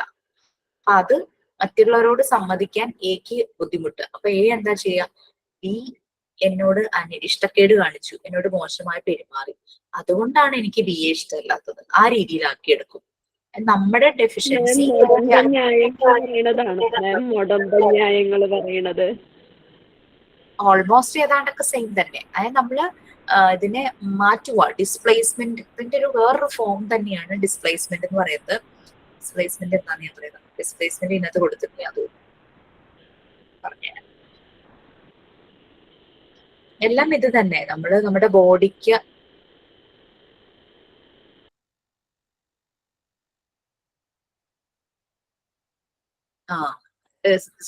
എസ്ബോസോ അങ്ങനെ ഒരു സിനിമയില്ലേ ദിലീപിന്റെയും മമതയുടെയും, അത് ഓഫീസിലുള്ള ആർക്കും ഇഷ്ടമല്ലല്ലോ. My boss. ദിലീപൊക്കെ എന്താ ചെയ്യുന്ന, ബാത്റൂമിൽ കയറി നിന്ന് ചീത്ത പറഞ്ഞ ബക്കറ്റ് ചവിട്ടി പൊട്ടിക്കുന്നു. പിന്നെ കാണാറില്ലേ ചില ആൾക്കാർക്ക് ദേഷ്യം വരുമ്പോ കാറ് കേടായി, കാറിന്റെ ടയറിനിട്ടൊരു തട്ട്. ദേഷ്യപ്പെട്ട് വീട്ടിലേക്ക് വരുന്ന വഴിക്കായിരിക്കും ഒരു പട്ടിക്കുഞ്ഞിനെ കാണാൻ, അതിനൊന്ന് കിക്ക് ചെയ്യും. ലൈക്ക് നമുക്കൊരു ദേഷ്യം വരുമ്പോ വേറൊരു ഒബ്ജക്റ്റിലേക്ക് അതിനെ തീർക്കുന്ന ഒരു പരിപാടിയില്ലേ, ഡിസ്പ്ലേസ് ചെയ്യുവാണ്. നമുക്ക് വന്ന ഇമോഷനെ ഡിസ്പ്ലേസ് ചെയ്യുക. Displacement or transference. Best example ആ മൂവിയാണ്. ചെന്ന് ബക്കറ്റ് ചവിട്ടി. എന്റെ മൂത്ത മോനെ എന്തെങ്കിലും ഉണ്ട്, എന്തെങ്കിലും പറഞ്ഞു കഴിഞ്ഞാൽ ഇഷ്ടപ്പെടാത്താണെങ്കിൽ എറിഞ്ഞു കളയും, ചില്ലി ഗ്ലാസ് ആണെങ്കിലും അതേ എറിഞ്ഞു പൊട്ടിച്ച് കളയും. അങ്ങനത്തെ ഒരു സ്വഭാവം ഉണ്ട് ആ കുട്ടിക്ക്. ഇപ്പൊ എട്ടിലായി പഠിക്കുന്നത്. ടോയ്സ് ഒക്കെ എറിഞ്ഞു പൊട്ടിച്ച് കളയായിരുന്നു മാം. ഒരു ദിവസം ട്രൈസൈക്കിൾ എടുത്ത് ഒരൊറ്റ കുത്ത് വെച്ചു കൊടുത്ത്, പുതിയത്. അച്ഛൻ്റെ കയ്യിൽ നല്ല അടിയും കിട്ടി. ആൾക്ക് ഇത്തിരി ദേഷ്യം കൂടുതലാണ് മാം. ഇത് പേന വലിച്ചെറിയാം, നല്ല ഇതായിട്ട് എഴുതിക്കൊണ്ടിരിക്കുകയായിരിക്കും, മഷി ഇത് തെളിയുന്നില്ല പേന, അപ്പൊ അത് കുത്തി വരച്ച് ഇങ്ങനെ ഇതാക്കിയിട്ട് അങ്ങനെയൊക്കെ കളയുന്നതാണ്. പേപ്പർ കീറിക്കളയുക, പേപ്പർ ചുട്ടിക്കളയുക. സെയിം ഇതുണ്ട്. അപ്പൊ ഹസ്ബൻഡ് പറയാൻ മാം ഞാൻ കാര്യമായിട്ട് ചോദിക്കും കേട്ടോ, ഇതൊക്കെ എന്തെങ്കിലും വല്ല ഡിഫക്റ്റ് വല്ലതുമാണോ, അല്ലെങ്കിൽ ഇത് എല്ലാ ചിൽഡ്രനും ഉണ്ടോ മാം? ഒരിക്കലും ഇല്ല. അത് നമ്മള് അവരുടെ ഒരു ഡിഫൻസ് മെക്കാനിസം ആണ് അവർ ചെയ്യുന്നത്. നമ്മളിലും വരാറില്ല എടുക്കാം, നമ്മളിലും വരാറുണ്ട്. പക്ഷെ ഇത്രയില്ല. ഈ കുട്ടീനോട് എന്തെങ്കിലും അതെ നമ്മുടെ മുഖം മാറിയിട്ടുണ്ടെങ്കിൽ ഇപ്പൊ പരീക്ഷയൊക്കെ ഇപ്പൊ ഞാൻ എഴുതാൻ ഇച്ചിരി മടിയുള്ള കൂട്ടത്തില്. അപ്പൊ അത് കാരണം ഇപ്പൊ റിവിഷൻ ടെസ്റ്റ് ഒക്കെ ഇടും. അപ്പൊ എന്തെങ്കിലും ഒരു കിട്ടിയില്ല, എന്തെങ്കിലും ഒരു കാര്യം വേറെ എന്തെങ്കിലും ചോദിച്ചാൽ ഞാൻ പറഞ്ഞൊരു ശബ്ദം എടുത്തും കൊണ്ട് ഇങ്ങനെ കുത്തും. പേന ഇങ്ങനെ ഭയങ്കര പരിക്കനായിട്ട് നിന്ന് എഴുതും. അതായത് അവസാനം ആ പേപ്പർ എഴുതി കീറി വെക്കും ആ കുട്ടി. അങ്ങനത്തെ ഒരു കലിയുണ്ട്. ഇപ്പൊ ടീനേജറും കൂടെയാണ്. അപ്പൊ പറയേം വേണ്ട, 13 വയസ്സായി. ഭയങ്കര അരിശവും ദേഷ്യമാണ് അയാൾക്ക്. 9th സ്റ്റാൻഡേർഡ് ഒന്നും കഴിയുമ്പോഴേക്കും അവർക്ക് മാറ്റം വരും. കാരണം 9th സ്റ്റാൻഡേർഡ് ഇച്ചിരി പ്രശ്നമാണ് ആ ഒരു ട്രാൻസ്ഫോർമേഷൻ. പിന്നെ 10th എത്തുമ്പോഴേക്കും ഭയങ്കര വ്യത്യാസം വരും കുട്ടികൾക്ക്. അപ്പൊ എല്ലാരും പറയും ഇത് എന്താണ് ഇത് ഇങ്ങനെയെന്ന്. ഞാൻ മാമിനോട് ചോദിക്കണമെന്നും പറഞ്ഞിരിക്കുന്നു. എന്താടി ഇത് ഇങ്ങനെയെന്നും പറഞ്ഞുകൊണ്ട് ചേട്ടൻ എപ്പോഴും പിണക്കോണ് എന്നെ. അങ്ങനെ ഇതൊക്കെ സ്വാഭാവികമാണല്ലോ, എല്ലാ കുട്ടികളിലും ഉണ്ടാകുമല്ലേ? കാരണം എന്ന് വെച്ചാൽ ഞാൻ പഠിച്ച സ്കൂളിൽ നിന്ന് പോയിട്ട് വന്നതേ ഉള്ളൂ. അവിടെ എന്നെ വിളിപ്പിച്ചത് വേറെ ഒന്നുമല്ല, 9th സ്റ്റാൻഡേർഡിലെ കുട്ടികളെ കൊണ്ട് ഒരു രക്ഷയില്ല എന്ന് പറഞ്ഞിട്ടാണ് വിളിച്ചത്. അവർക്ക് എന്നും പറഞ്ഞാ വിളിച്ചത്. അപ്പൊ കുട്ടികളെന്തോ ക്യാമ്പിനും സ്പോർട്സിന്റെ പോയിരിക്കുക. നെക്സ്റ്റ് തേഴ്സ്ഡേ അവരുടെ സെഷനാണ്. പഠിക്കണ്ട, എന്തിനാ പഠിക്കുന്നത്? കുറെ റീൽസ് കാണുമല്ലോ, അതിലൊക്കെ ഡിഗ്രി കഴിഞ്ഞവര് അവരെന്താണോ പഠിച്ച ആ ജോലിക്കല്ല പോകുന്നത്, ആ രീതിയിൽ ഇങ്ങനെ അങ്ങനെയൊക്കെ കുറെ റീൽസ് കാണുമ്പോൾ അവര് പാരന്റ്സിന് ആ റീൽസ് അയച്ചു കൊടുക്കുക. അതില് എഞ്ചിനീയറിംഗ് കഴിഞ്ഞാണ് വർക്ക്ഷോപ്പിലെ തൊഴിലാളി ആയിരിക്കുന്നത്. അപ്പൊ അങ്ങനെ അതുകൊണ്ട് ഞാൻ എന്തിനു ഞാൻ പഠിക്കണം എന്നാണ് ചോദിക്കുന്നത്. അപ്പൊ അവര് പറയണത് പഠിച്ചു കഴിഞ്ഞാൽ അങ്ങനെ ജോലിയൊന്നും കിട്ടില്ല, കാരണം ഇത്രയും പഠിച്ചവരൊക്കെ അങ്ങനെ പോകുന്നു, അതുകൊണ്ട് ഞാൻ പഠിക്കുന്നില്ല. പിന്നെ എനിക്ക് സ്വാതന്ത്ര്യമുണ്ടല്ലോ, ഞാൻ പഠിക്കണോ വേണ്ടയോ എന്നുള്ളത്. ഇതൊക്കെ പറയാം. എന്റെ മുടി വെട്ടണോ വേണ്ടയോ എന്നുള്ളതിന് എനിക്ക് സ്വാതന്ത്ര്യമുണ്ട്. അതാ കുട്ടി ചോദിക്കണത്. അവസാനം ബ്ലാക്ക് മെയിൽ ചെയ്തിരിക്കും. അച്ഛൻ ജോലിക്ക് പോണ കണ്ട, അച്ഛൻ ബാഗൊക്കെ തൂക്കി നല്ല സ്റ്റൈലിൽ വണ്ടി ഓടിച്ച് പോണ കണ്ട, നന്നായിട്ട് പഠിച്ചാൽ ഇതേപോലെ ഗവൺമെന്റ് ജോലി മേടിക്കാം. അപ്പൊ കുറച്ച് ഭായിമാർ ഇവിടെ എന്നും പാടത്ത് പണിക്ക് വരുവേ. അപ്പൊ വണ്ടിയിൽ ഇങ്ങനെ കൊണ്ടുവന്നാക്കും. ഇവിടെ ഞങ്ങളുടെ ഇവിടെ കുറച്ച് ഇവിടെ കരപ്പാടാണ് പിറവത്ത്. അപ്പം ഭായിമാര് ഇങ്ങനെ എടുത്ത് ഇങ്ങനെ കുറെ ഇങ്ങനെ വണ്ടിയിലാക്കി കൊണ്ടുപോകണ കാണാം. ഇല്ല, കഷ്ടപ്പെട്ട് പഠിച്ചില്ലെങ്കിൽ കണ്ട ഇതേമാതിരി പഠിക്കാത്തവരാണ് അവരെ കൊണ്ടുപോകണ കണ്ടാന്ന് പറഞ്ഞും കൊണ്ടും കാണിച്ചൊക്കെ അങ്ങനെയൊക്കെയാണ് ഞാൻ പഠിപ്പിച്ചെടുക്കണത് ഒരുവിധം. അവരെ ശരിക്കും അവർക്ക് കൊടുക്കേണ്ട ഒരു സെഷൻ എന്ന് പറഞ്ഞു കഴിഞ്ഞാൽ ബട്ടർഫ്ലൈ എഫക്റ്റ് എന്ന് പറഞ്ഞൊരു സെഷൻ ഉണ്ട്. ഈ ടീനേജ് അഡോളസന്റ് ഗ്രൂപ്പിന് കൊടുക്കുന്ന ഒരു സെഷനാണ് ഞങ്ങൾ കൊടുക്കുന്നത്. അപ്പൊ അവര് ശരിക്കും ചിന്തിക്കും. ലൈക്ക് അവരൊരു സെഷനിൽ ഇരുത്തിയിട്ട് ഇവരെ കൊണ്ട് തന്നെ ചിന്തിക്കണം. ഞാൻ പറയുന്ന ഓരോ വാക്കുകളും, ഞാൻ എൻ്റെ അമ്മയോട് അല്ലെങ്കിൽ അച്ഛനോട് എൻ്റെ ടീച്ചറോട് ഒക്കെ ഞാൻ പറയുന്ന വാക്കുകൾ അത് ശരിയാണോ, എന്തുകൊണ്ടാണ് ഞാൻ ഇങ്ങനെ സംസാരിക്കുന്നത്, അതുകൊണ്ട് അവർക്ക് എന്താ ബുദ്ധിമുട്ടുണ്ടാകുന്നു, അതൊക്കെ ഇവരെ കൊണ്ട് ചിന്തിച്ച് ഇവരെ കൊണ്ട് എഴുതിപ്പിക്കുക. എന്ന് വെച്ചാൽ ഒരു പുഴുവായി ജനിച്ച് പിന്നെ ട്യൂപ്പയാകുന്നു. വളരെ ക്ഷമയോടുകൂടി ആ കാലഘട്ടം കടന്നുപോയി അതിൽ നിന്നും ഭയങ്കര കളർഫുൾ ആയിട്ടുള്ള ഒരു ബട്ടർഫ്ലൈ ആയിട്ട് വരുന്ന ആ ഒരു സ്പാൻ, ആ ബട്ടർഫ്ലൈയുടെ ലൈഫ് സ്പാൻ അവരെ ശരിക്കും കാണിച്ച് കൊടുത്ത് കഴിയുമ്പോഴേക്കും ഇവരിൽ ഒത്തിരി മാറ്റം ഉണ്ടാവും. ഇങ്ങനെയാണ് കൊടുക്കുന്നത് സെഷൻ നമ്മൾ കൊടുക്കുന്നത്. അത് അവരുടെ ആ ബട്ടർഫ്ലൈ എഫക്റ്റ് ഇങ്ങനെ നമ്മൾ ചെയ്യിക്കുമ്പോൾ ഇങ്ങനെ കുറേ സെഷൻസ് നമ്മൾ കൊടുക്കും. കുറെ സെഷൻസ് കൊടുത്തു കഴിയുമ്പോൾ ഇവര് തന്നെ ചിന്തിക്കുമോ, ഞാൻ നാളെ ആരാകണം, ഞാൻ പഠിച്ചാൽ എനിക്ക് എന്തൊക്കെയാണ് മാറ്റങ്ങൾ ഉണ്ടാകുന്നത്, ഞാൻ പഠിക്കാതിരുന്നാൽ എനിക്ക് എന്തൊക്കെ സംഭവിക്കുന്നുള്ളത് ഇവരെ നമ്മൾ പറഞ്ഞു കൊടുത്തിട്ട് അവർ ഒരു കാലത്ത് മനസ്സിലാക്കില്ല. അവര് സ്വയം അവർ എഴുതും പേപ്പറിലേക്ക് ഇങ്ങനെ അങ്ങനെ ചെയ്യിക്കണം. അത് പക്ഷെ നമ്മളിപ്പോ ഒരു കുട്ടിയെ അങ്ങനെ ഇൻഡിവിജ്വലി നമുക്ക് ചെയ്യിക്കാൻ പറ്റില്ല. നമ്മൾ 30 അല്ലെങ്കിൽ 20 to 30 സ്റ്റുഡൻസിനെ എടുത്തിട്ട് ചെയ്യിക്കുമ്പോഴേക്കും ഷെയറിങ് നടക്കും. ഒരു കുട്ടി അവനുണ്ടായ ഫീലിങ്സ് കംപ്ലീറ്റ് പറയും. ഈ ഷെയറിങ് കേൾക്കുമ്പോൾ അടുത്ത് അവന്റെ അതേ പീർ ഗ്രൂപ്പ് ആണല്ലോ, അവരിൽ മാറ്റം വരുക. ഈ ഷെയറിങ് ആണ് ഇവരെ ഭയങ്കരമായിട്ട് മാറ്റുന്നത്. ഇപ്പൊ ട്രാൻസ്ഫോർമേഷൻ സംഭവിക്കുകയാണ്. പുഴുവായിരുന്നതങ്ങ് പൂമ്പാറ്റയായി പറക്കുക. കുട്ടികളിലും അതേ ട്രാൻസ്ഫോർമേഷൻ സംഭവിക്കും. എന്റെ പൊന്നു മാം, PSCയുടെ ഏജ് ഒക്കെ ഓവറായി. അപ്പൊ സത്യം പറഞ്ഞ ഈ കുട്ടിയുടെ ദേഷ്യം അരിച്ചോ ഈ കുട്ടീനെ ഒതുക്കാനും ഒക്കെ വേണ്ടിയിട്ട് എന്റെ സ്വന്തം ഇഷ്ടത്തിന് ഞാൻ ഈ കോഴ്സ് എടുത്ത് ജോയിൻ ചെയ്തതാണ്. പക്ഷേ ഈ കോഴ്സ് എടുത്തുകൊണ്ട് എനിക്ക് ഉപകാരം ഉണ്ടായിട്ടുള്ളൂ. എനിക്ക് ഒരുപാട് ക്ഷമ കിട്ടി. ആ വികൃതി എന്ന് പറഞ്ഞ ത്രിവിക്രമനാണ്, അതിനൊന്നും എനിക്ക് ഹാൻഡിൽ ചെയ്യാൻ സാധിക്കുന്നുണ്ട് കേട്ടോ, സത്യമായിട്ടും. അതെ, നെക്സ്റ്റ് വീക്ക് ഓൺവേർഡ്സ് നിങ്ങൾക്ക് സൈക്കോതെറാപ്പി സെഷൻസ് സ്റ്റാർട്ട് ചെയ്യുമ്പോൾ അത് നിങ്ങൾക്ക് അവരിൽ അപ്ലൈ ചെയ്യും. അത് ഒത്തിരി മാറ്റം. ഇപ്പൊ നമുക്കിപ്പോ ഒത്തിരി എനിക്ക് ഇഷ്ടമാണ് കേട്ടാ ക്ലാസ്. Thank you. ക്ലാസ്സിലേക്ക് പോവാം. പ്രൊജക്ഷൻ ആയിരുന്നു നമ്മൾ പറഞ്ഞത് അല്ലേ? ഇത് ഓരോന്ന് പറഞ്ഞപ്പോ നിങ്ങളുടെ കുട്ടികളിൽ ഉണ്ടാകുന്ന ആ ചേഞ്ചസും അവരുടെ പെരുമാറ്റവും ഒക്കെ നമുക്കത് കമ്പയർ ചെയ്യാൻ പറ്റുന്നുണ്ട്. നെക്സ്റ്റ് വൺ പ്രൊജക്ഷൻ അപ്പൊ കഴിഞ്ഞു. നമുക്ക് കാറിലേക്ക് ചവിട്ടുന്നു, പട്ടിക്കുട്ടിയെ ചവിട്ടുന്നു, ബക്കറ്റ് അടിച്ചു പൊട്ടിക്കുന്നു, അങ്ങനെ കുറെ സംഭവങ്ങൾ നമ്മൾ പറഞ്ഞല്ലോ. അത് മൈ ബോസ്, അത് തന്നെയാണ് ഏറ്റവും വലിയ എക്സാമ്പിൾ. Identification next one. ഞാൻ വായിക്കാം മാം. It is an adjustment mechanism which makes one able to attain satisfaction from the successes of other people, groups, or organizations. Here, worshipping is also a form of identification.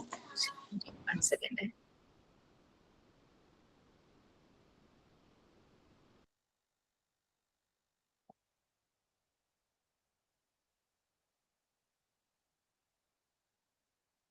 ഒരു link നിങ്ങൾക്ക് അയച്ചു തരാം. അതിൽ കുറെ കാര്യങ്ങളും example സഹിതമുണ്ട്. ഇതിനകത്ത് പറയാത്ത ചില ഡിഫൻസ് മെക്കാനിസവും അതിൽ വരുന്നുണ്ട്. ഐഡന്റിഫിക്കേഷൻ അതിലുണ്ടോ എന്ന് നോക്കുക.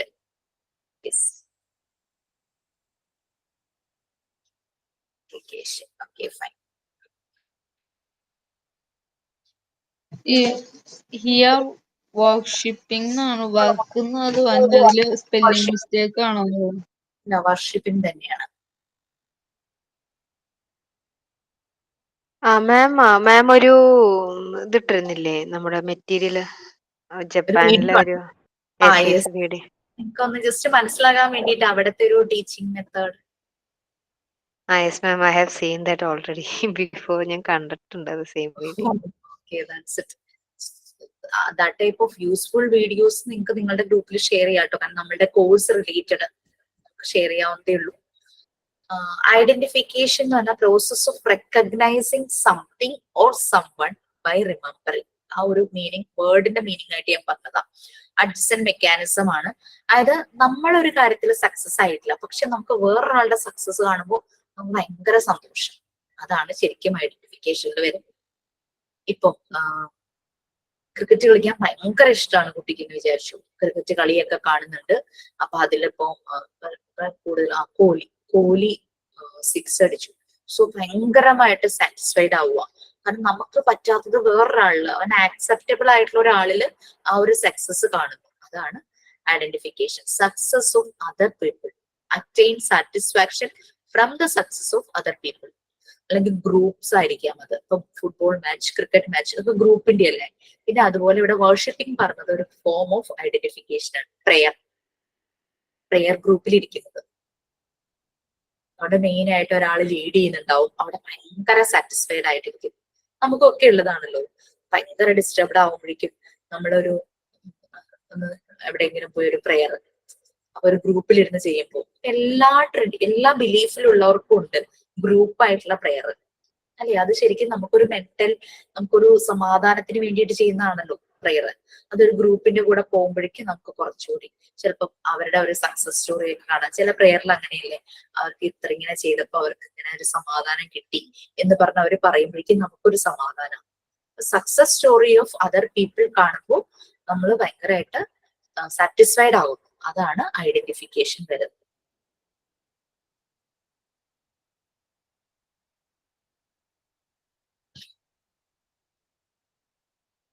ക്ലിയർ ആയോ? അത് ഐഡന്റിഫിക്കേഷൻ അതർ പീപ്പിളിന്റെ അല്ലെങ്കിൽ ഗ്രൂപ്പിന്റെ ഓർഗനൈസേഷന്റെ സക്സസ് നമ്മൾ കാണുമ്പോൾ നമുക്ക് ഭയങ്കര ഒരു satisfaction.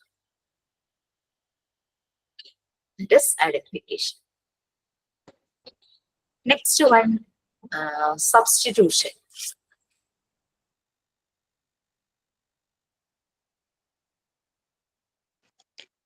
It is an adjusting mechanism in which the original goals or desires are exchanged by others. Yes. An example of it. Okay.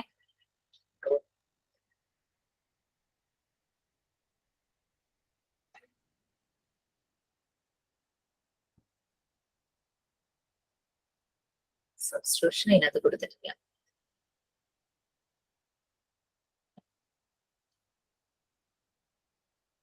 ഇതിലില്ലാത്തത് ഈ ലിങ്കിലുണ്ട്. നിങ്ങൾക്ക് വായിച്ചു കഴിഞ്ഞാൽ മനസ്സിലാവും. ഒരു ടേബിൾ ആയിട്ടൊക്കെ അത് കൊടുത്തിട്ടുണ്ട്. സബ്സ്റ്റിറ്റ്യൂഷൻ ഇതില്ല. It is an adjusting mechanism in which the original goals or desires are exchanged by others. ഏതാണ്ട് ഐഡന്റിഫിക്കേഷൻ അതേപോലെ തന്നെ മറ്റുള്ളവരുടെ ഗോൾസും ഡിസേഴ്സുമായിട്ട് അഡ്ജസ്റ്റ് ചെയ്യുന്നു, എക്സ്ചേഞ്ച് ചെയ്യുന്നു. ഇപ്പൊ കുട്ടിക്ക് ഒരു കാര്യം ചെയ്യാനുണ്ട്, പക്ഷെ അവനത് പറ്റുന്നില്ല. അവന്റെ ചേച്ചിയുണ്ടോ അല്ലെങ്കിൽ ചേട്ടനുണ്ടോ, അപ്പൊ അവരെന്താണോ ചെയ്യാൻ പോകുന്നത് അതിലേക്ക് അങ്ങ് ഇൻവോൾവ് ആകും. സബ്സ്റ്റിറ്റ്യൂട്ട് ചെയ്യപ്പെടുക ആ ഒരു പ്രോസസ്സിലേക്ക്. അതാണ് എന്നെ കൊണ്ട് അത് പറ്റുന്നില്ല, സോ വേറൊരാളുടെ ആൾ ചെയ്യുന്ന ആക്ടിവിറ്റിയിലേക്ക് അങ്ങ് ജോയിൻ ചെയ്യും. അവിടെ അങ്ങ് സബ്സ്റ്റിറ്റ്യൂട്ട് ആവും. ചെയ്തുകൊണ്ടിരുന്ന കാര്യം പറ്റാതെ വരുമ്പോഴേക്കും അതൊരു ഡിഫൻസ് മെക്കാനിസം ആണ്. അവരുടെ കൂടെ അങ്ങ് ചേരും. വേറെ ആരുടെയെങ്കിലും ഗോൾസ് ഡിസയേഴ്സിലേക്ക് എക്സ്ചേഞ്ച് ചെയ്യപ്പെടും. Next, sublimation.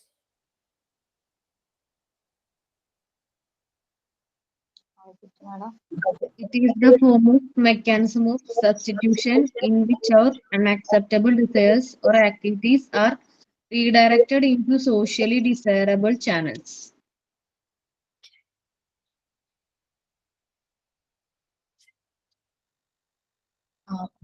Mechanism of substitution in which ഇത് സബ്സ്റ്റിറ്റ്യൂഷന്റെ തന്നെ വേറൊരു മെക്കാനിസം ആണ്. ഇൻ വിച്ച് അവർ unacceptable desires or activities are redirected into socially desirable channels. അപ്പൊ നമുക്ക് ചില ആക്സെപ്റ്റ് ചെയ്യാൻ പറ്റാത്ത എന്തെങ്കിലും കാര്യങ്ങളുണ്ട്, അത് വേറൊരു ഒബ്ജക്റ്റ് സബ്സ്റ്റിറ്റ്യൂട്ട് ചെയ്ത് അക്സെപ്റ്റബിൾ ആയിട്ടുള്ള ഒരു വേയില്, സോഷ്യലി ആക്സെപ്റ്റബിൾ ആയിട്ടുള്ള വേയിൽ. അപ്പൊ ഞാനൊരു എക്സാമ്പിൾ അവിടെ പറയുവാണെങ്കിൽ, അഡൾട്ട്സിന്റെ കാര്യത്തിൽ പറയുവാണെങ്കിൽ മാരേജ് സോഷ്യലി ആക്സെപ്റ്റബിൾ സെക്ഷൽ ലൈഫാണ് മാരേജ്. കറക്റ്റ് അല്ലേ? ആണോ? ഒരു സൊസൈറ്റി അക്സെപ്റ്റ് ചെയ്യുന്ന ഒരു സെക്ഷൽ ലൈഫാണ് മാരേജ് എന്നുള്ള സിസ്റ്റം. കുട്ടികളുടെ കാര്യമല്ല, എന്നാലും അഡൾട്ട്സിന്റെ കാര്യം വരുമ്പോൾ മാരേജ് എന്നുള്ള ആ സിസ്റ്റം അത് ഒരു സോഷ്യലി ആക്സെപ്റ്റഡ് സെക്ഷൽ ലൈഫാണ്. അല്ലാതെ ചെയ്തു കഴിഞ്ഞാൽ ഇറ്റ് ഇസ് നോട്ട് ആക്സെപ്റ്റബിൾ അല്ലെ? സോഷ്യലി ഡിസൈറബിൾ ചാനൽസിലൂടെ ചെയ്യാൻ പറ്റുന്ന രീതിയിലേക്ക് റീഡയറക്ട് ചെയ്യുന്നതാണ് സബ്ലിമേഷൻ എന്ന് പറയുന്നത്. ഇപ്പൊ കുട്ടികളുടെ കാര്യത്തിൽ ഭയങ്കരമായിട്ട് അഗ്രസീവ് ആവുകയാണ് അവര്. ഇത് പറഞ്ഞ പോലെ ഭയങ്കര പ്രശ്നങ്ങൾ. ആ കുട്ടിയുടെ ടേസ്റ്റ് ചിലപ്പോൾ സ്പോർട്സിലുണ്ടെങ്കിൽ അതിലേക്ക് സബ്സ്റ്റിറ്റ്യൂട്ട് ചെയ്യപ്പെടണം. അത് സോഷ്യലി ഡിസൈറബിൾ ആയിട്ടുള്ള ഒരു ചാനലാണ് സ്പോർട്സ് എന്ന് പറയുന്നത്. സോ ഇവിടെ എക്സാമ്പിൾ നമുക്ക് അത് പറയാനായിട്ട് പറ്റും. സ്പോർട്സ് അഗ്രസീവ് ആയിട്ട് നിൽക്കുന്ന കുട്ടിയെ റീഡയറക്ട് ചെയ്യും സോഷ്യലി ആക്സെപ്റ്റബിൾ ആയിട്ടുള്ള വേറേത്. ഞാൻ ചെയ്യുന്ന പ്രോഗ്രാമില് സബ്സ്റ്റൻസ് അബ്യൂസ്, കുറച്ചൊക്കെ ഡ്രഗ്സ് ടേസ്റ്റ് ചെയ്തിട്ടുള്ള കുട്ടികളെ ഞങ്ങൾ ഡീവിയേറ്റ് ചെയ്ത് വിടുന്നത് സ്പോർട്സിലേക്കാണ്. അപ്പൊ അവരുടെ ലഹരി അങ്ങോട്ട് സ്പോർട്സ് ആക്കും. ഫുട്ബോൾ ആണെങ്കിൽ അതങ്ങ് ഭയങ്കരമായിട്ട് അവരിൽ കൂട്ടും. അപ്പൊ അവരങ്ങോട്ട് സബ്സ്റ്റൻസ് യൂസിനേക്കാളും ഭയങ്കര ലഹരി അവർക്ക് ഈ ഫുട്ബോളിൽ വരും. അതാണ് ശരിക്കും അവിടെ അവരങ്ങ് റീഡയറക്ട് ചെയ്യുവാണ്. സബ്സ്റ്റൻസ് യൂസ് എന്ന് പറഞ്ഞാൽ സോഷ്യലി ആക്സെപ്റ്റബിൾ ആയിട്ടുള്ള ഒരു കാര്യമല്ല, ഒരു മെത്തേഡ് അല്ല ഡ്രഗ്സ് യൂസ് ചെയ്യുക എന്ന് പറയുന്നത്. സോ സോഷ്യലി ആക്സെപ്റ്റബിൾ ആയിട്ടുള്ള മറ്റുള്ള കാര്യത്തിലേക്ക് അവരെ റീഡയറക്ട് ചെയ്യും. ദാറ്റ് ഇസ് സ്പോർട്സ് ആണെങ്കിൽ സ്പോർട്സ് ആ ഒരു രീതിയിൽ ഭയങ്കരമായിട്ട് ഹൈപ്പർ ആക്റ്റീവ് ആയിട്ടുള്ള കുട്ടികൾ, അവർക്ക് എപ്പോഴും അവരിങ്ങനെ അനങ്ങിക്കൊണ്ടേയിരിക്കണം അല്ലെ? അപ്പൊ അവർക്ക് നമുക്ക് അക്സെപ്റ്റബിൾ ആയിട്ടുള്ള കാര്യങ്ങൾ അവരെ കൊണ്ട് ചെയ്യിക്കുക എന്നുള്ളതാണ് ചെയ്യേണ്ടത്. ആ സമയത്ത് അവരെ അങ്ങ് ടയേർഡ് ആക്കുക. ഹൈപ്പർ ആക്റ്റീവ് ആണ്, അപ്പൊ അവരെ അങ്ങ് ടയേർഡ് ആക്കുമ്പോഴേക്കും അവർ കുറച്ചു നേരം അങ്ങ് ഇതാകും, അങ്ങ് സബ്മിസീവ് ആകും. Okay, next one. ഇളയ മോൻ ഇങ്ങനെയാണ്. അപ്പം ഭയങ്കര ഹൈപ്പർ ആക്റ്റീവ് എന്ന് പറഞ്ഞാൽ ഹൈപ്പർ ആക്റ്റീവ് ആണ്. മൂത്തത് ഈ പ്രസംഗം അതുപോലെയുള്ളതിലാണ് മാം. ഇളയാള് സ്പോർട്സും ഡ്രോയിങ്ങിലും ഉണ്ട്, രണ്ടിലും ഉണ്ട് കേട്ടോ. അപ്പൊ അതിലേക്ക് തിരിച്ചു വിടും. ആളെ മാക്സിമം ഇട്ട് ഓടിച്ചിട്ട് തളർത്തും സാറ്. ഓട്ടക്കാരനാ. സ്പോർട്സിലും ഉണ്ട്, ഇതിലും ഉണ്ട്, ആർട്സിലും മറ്റേ ഡ്രോയിങ്ങിലും ഉണ്ട്, വാട്ടർ കളറ്, മറ്റേ ഓയിൽ പെയിന്റിങ്, ഇതിലൊക്കെ ഉണ്ട് ആള്. എ ഗ്രേഡ് വെക്കുന്ന എനിക്ക് എങ്ങനെയാണെങ്കിലും ഒരു പ്രൈസ് മസ്റ്റ് ആയിട്ട് ഉണ്ടാകും. അങ്ങനെ കളറൊന്നും കിട്ടിയില്ലെങ്കിൽ ആളുടെ ആ തരത്തിലുള്ള കളർ കിട്ടണ വരെയും ഇങ്ങനെ ഇരുന്ന് കൂട്ടിയെടുക്കും. ഇന്നലെ തന്നെ ഒരു ഡ്രോയിങ് വരച്ചു, അതൊക്കെ സൂപ്പറായിട്ട് വരക്കും കേട്ടോ. എന്നാൽ ഒരു ക്ലാസ്സിനും പോണില്ല. ഒരു ജന്മസിദ്ധമായിട്ടുള്ള ഒരു കല ഇവരിൽ ഉണ്ടാകും ഇങ്ങനെയാണെങ്കിൽ. അത് നല്ലപോലെ മോട്ടിവേറ്റ് ചെയ്യുക. കാരണം എനിക്കറിയാവുന്ന ഒരു കുട്ടി നല്ലതുപോലെ വരയ്ക്കും. ഗണപതി, ഹിന്ദു ഗണപതി, അങ്ങനെ എല്ലാത്തിനും വരയ്ക്കും കേട്ടോ. അങ്ങനെ ഈ ജോക്കർ മൂവി, ഇംഗ്ലീഷ് മൂവിയില് ജോക്കർ കാണുന്നത് കണ്ണിൽ കൂടെ ബ്ലഡ് വരുന്ന ഒരു പിക്ചർ ഉണ്ടല്ലോ, അത് വരച്ചപ്പോ അതിനെ അമ്മ വഴക്ക് പറഞ്ഞു. അമ്മ മാത്രല്ല, റിലേറ്റീവ്സും വഴക്ക് പറഞ്ഞു, എന്തിനാ ഇങ്ങനത്തെ പടം വരയ്ക്കണേന്ന് ചോദിച്ചു. കറക്റ്റ് അതുപോലെ തന്നെ അവൻ വരച്ചു എന്നുള്ളതാണ് ആ മൂവിയില്. ആ ക്യാരക്ടറിനെ പോലെ തന്നെ കണ്ണിലൂടെ ഇങ്ങനെ ബ്ലഡ് വരുന്ന ഇങ്ങനെ പിക്ചറുണ്ട്. അതിനുശേഷം ആ കുട്ടി വരച്ചത്. അയ്യോ, അങ്ങനെ പറയരുത്. അങ്ങനെയൊക്കെ നമ്മൾ എന്തിനാ ചിന്തിക്കണത്? ഇപ്പൊ ഇന്ന ഡ്രോയിങ്സ് ഒക്കെ വരച്ചെന്നാല് അത് ശരിയാകൂല, അത് അങ്ങനെയാണ്, ലക്ഷണക്കേടാണെന്ന് പറഞ്ഞ് മിക്കടുത്തുണ്ട് കാരണന്മാരുണ്ട്. ഇത് കൊള്ളാം, ഇത് വരയ്ക്കണം, വേറെ കാണിക്കണം, കുറച്ച് നമുക്ക് പോസിറ്റീവായി തോന്നുന്നു. എന്റെ മാം ഒരു റഫ് ബുക്ക് കൊടുത്താൽ 2-3 ദിവസത്തിനുള്ളിൽ അത് മുഴുവൻ വരച്ചു വെക്കലാണ് ആ ചെറുക്കൻ. ഇപ്പൊ എത്രാമത്തെ റഫ് ബുക്കാണെന്ന് അറിയാവോ ഞാൻ മേടിച്ചു കൊടുക്കണത്? വരക്കട്ടെ, അതിൽ എന്റെ എനർജി തീർക്കട്ടെ. അങ്ങനെ ഒരുപാട് ഗുണമുണ്ട് എനിക്ക് കോഴ്സ് ചെയ്യണമുണ്ട്. കുറെ ക്ഷമ കിട്ടി, ഹാൻഡിൽ ചെയ്യാൻ പറ്റണുണ്ട്, അവർക്കൊരു ടേസ്റ്റ് തിരിച്ചറിയാനും പറ്റുന്നുണ്ട്.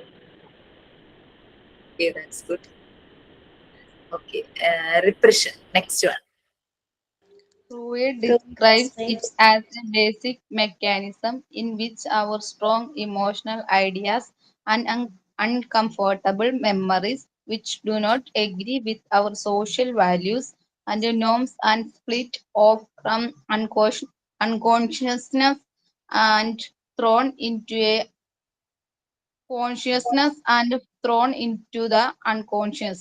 In other words, it is a process of unconscious forgetfulness of our unpleasant and conflict producing emotions and desires.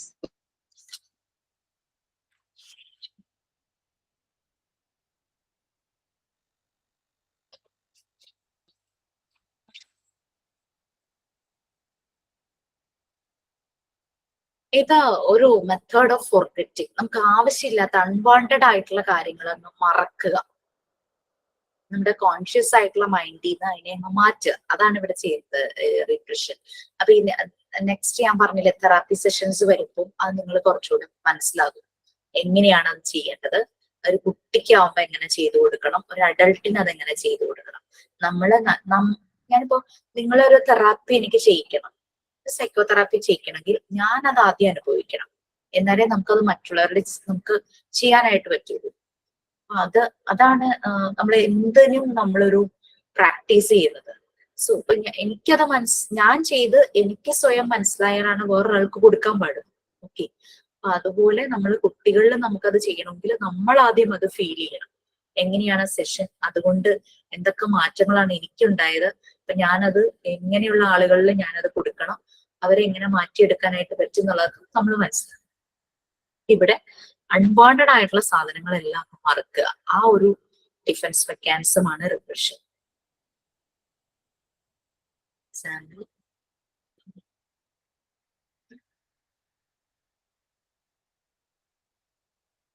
മാം, ഈ ഡിഫൻസ് മെക്കാനിസം നമ്മുടെ ഏജിലുള്ള ആൾക്കാർക്ക് പറ്റുമോ? എല്ലാവർക്കും ഉണ്ട് ഡിഫൻസ് മെക്കാനിസം. അല്ല മാം, സോറി, തെറാപ്പി പറഞ്ഞില്ലായിരുന്നു. തെറാപ്പിയുടെ കാര്യം ചോദിച്ചത്. സൈക്കോ തെറാപ്പി പറ്റും, തീർച്ചയായിട്ടും പറ്റും. ഏജ്ഡ് ആയിട്ടുള്ളവർക്ക് പറ്റും, അഡോളസന്റ് ഗ്രൂപ്പിന് പറ്റും, അഡൽട്സിന് പറ്റും. അപ്പൊ ചെയ്യുമ്പോ ഒന്ന് അത് ഞാൻ ചെയ്യിക്കുമ്പോ നിങ്ങൾക്ക് മനസ്സിലാവും അവരെ എങ്ങനെ ചെയ്യണം എന്നുള്ളത്. ഓക്കെ, ഏജിനനുസരിച്ച് നമ്മൾ പ്രോംപ്റ്റ് കൊടുക്കുക ചെയ്യുന്നത്. ഓരോ പ്രോംപ്റ്റ് നമ്മൾ ഇപ്പൊ മെഡിറ്റേഷൻ ചെയ്യുമ്പോൾ നമ്മൾ പ്രോംപ്റ്റ് തരില്ലേ, അതുപോലൊരു പ്രോംപ്റ്റ് ആണ് അതിനകത്ത് വരുന്നത് തെറാപ്പി സെഷനിൽ. ആ പ്രോംപ്റ്റ് കുട്ടികളാകുമ്പോ നമ്മളുടെ വോയിസ് മോഡുലേഷൻ അതിനനുസരിച്ച് മാറ്റണം. ഹിപ്നോട്ടൈസ് ചെയ്യുമ്പോൾ ഉറങ്ങി പോവില്ലേ ആൾക്കാര്, അപ്പൊ അതെന്ന് പറയുമ്പോൾ ശരിക്കും നമ്മുടെ വോയിസ് ക്ലാരിറ്റി, വോയിസ് മോഡുലേഷൻ അതിലെ വ്യത്യാസം. വലിയ ആളുകളോട് പറയുമ്പോഴുള്ള വോയിസ് മോഡുലേഷൻ അത് വേറൊരു രീതിയിലാക്കണം. കുഞ്ഞുങ്ങളാവുമ്പോൾ വോയിസ് മോഡുലേഷൻ വേറെ രീതിയിൽ വരും. അത് നമ്മൾക്ക് അത് പറ്റും, അത് ചെയ്യാനായിട്ട് പറ്റും. ഇപ്പോ നമ്മൾ നമ്മുടെ കുട്ടികളോട് സംസാരിക്കുന്ന പോലെ ആയിരിക്കില്ലല്ലോ നമ്മളുടെ പാരന്റ്സിന്റെ അടുത്തോ അല്ലെങ്കിൽ നമ്മുടെ സിബ്ലിങ്സിന്റെ അടുത്തോ നമ്മുടെ ഫ്രണ്ട്സിന്റെ അടുത്തോ സംസാരിക്കുന്നത്. നമ്മൾ എല്ലാ കാറ്റഗറിയിലുള്ള ആൾക്കാരോട് സംസാരിക്കുമ്പോൾ നമ്മുടെ വോയിസിൽ നല്ല ചേഞ്ചസ് വരും. നമുക്ക് പരിചയമില്ലാത്ത ഒരാൾ ഇൻട്രൊഡ്യൂസ് ചെയ്യുന്നു, അയാളോട് നമ്മൾ സംസാരിക്കുമ്പോൾ നമുക്കൊരു വ്യത്യാസമുണ്ട്. നമുക്കറിയാം. പിന്നെ ഇപ്പൊ ടീച്ചേഴ്സായിട്ട് വർക്ക് ചെയ്യുന്നവരുണ്ടെങ്കിൽ പാരന്റ്സിനോട് സംസാരിക്കുന്നത് എങ്ങനെയാന്ന് നിങ്ങൾക്കറിയാം. സെയിം ഒരുമിച്ച് കൊളീഗ്സിന്റെ അടുത്ത് എങ്ങനെ സംസാരിക്കണം എന്നറിയാം. നിങ്ങളുടെ ഹയർ അതോറിറ്റീസ് അവരോട് സംസാരിക്കുന്ന നമ്മൾ ആരെയാണോ നമ്മൾ ഈ തെറാപ്പി ചെയ്യണത് അപ്പൊ നമ്മുടെ വോയിസ് മോഡുലേഷൻ അനുസരിച്ച് മാറ്റണം. അപ്പൊ ശരി, ഞാൻ വൈൻഡപ്പ് ചെയ്യുകയാണ്. വേറെ ഒന്നും കൊണ്ടല്ല, എനിക്ക് 9 മണിക്ക് വേറൊരു ക്ലാസ് ഉണ്ടായിരുന്നു. ഞാൻ പറഞ്ഞിട്ടുണ്ട് 5 minutes ഞാൻ ലേറ്റ് ആവുന്നുള്ളത്. ഓക്കെ, ഞാൻ എന്നാ ലീവ് ചെയ്തോട്ടെ. Thank you ma'am. Thank you ma'am. Thank you ma'am.